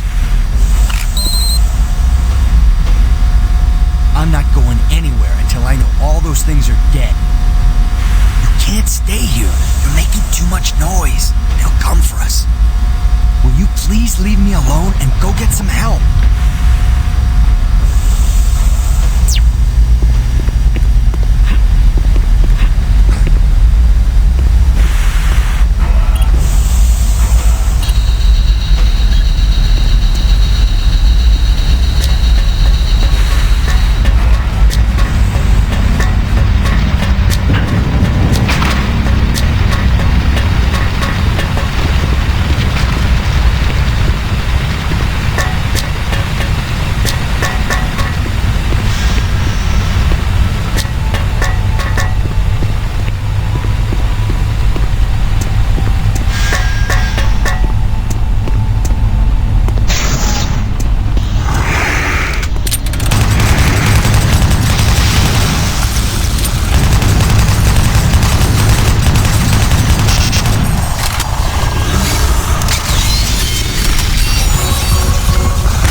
Audio report regarding dangerous working conditions in caverns below Delta. This is Bob Cody. Today is October 18th, 2145. My crew has been rewiring the generators as ordered for the last several days. We can't finish the work. We're stopping after today. This job ain't worth dying for. We'll be collecting our gear and tying down what we can. We call them howlers because that's how they start. First the howling gets louder, the screaming, then shaking earth. Mars quakes, throws everything around. Makes walking on the catwalks impossible and working with voltage. Stupid. They're always as if some of the guys spooked, and I don't blame them. Nothing natural about what we've heard. If someone can figure out what's causing the howlers, I'll get the crew to finish the job. Till then, we'll be available for a new assignment tomorrow.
Setting new standards in both archaeological discovery and analysis, the UAC is proud to showcase the latest findings on 4 unique and fascinating artifacts.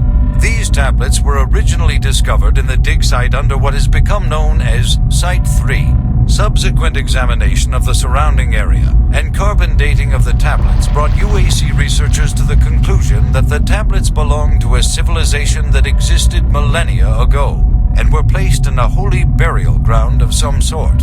Utilizing the best minds in linguistics and UAC proprietary pattern recognition software, the tablets were exhaustively examined. What we found was fantastic.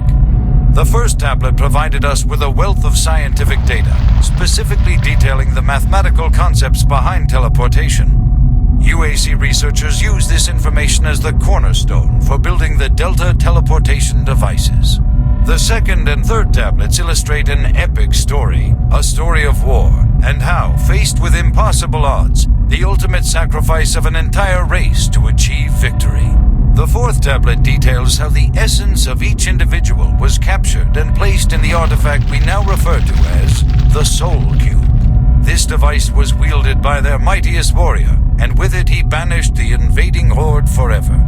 Our researchers are still analyzing a recently found hidden section of the fourth stone and some related fragments. It goes into detail on the invading force and indicates the remaining survivors may have teleported somewhere, where we do not know, although it seems to reference a map we have yet to locate. To date, there remains no evidence of any type of invasion at any of the sites. Our assumption is that time has removed all but what we now see.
a visual status?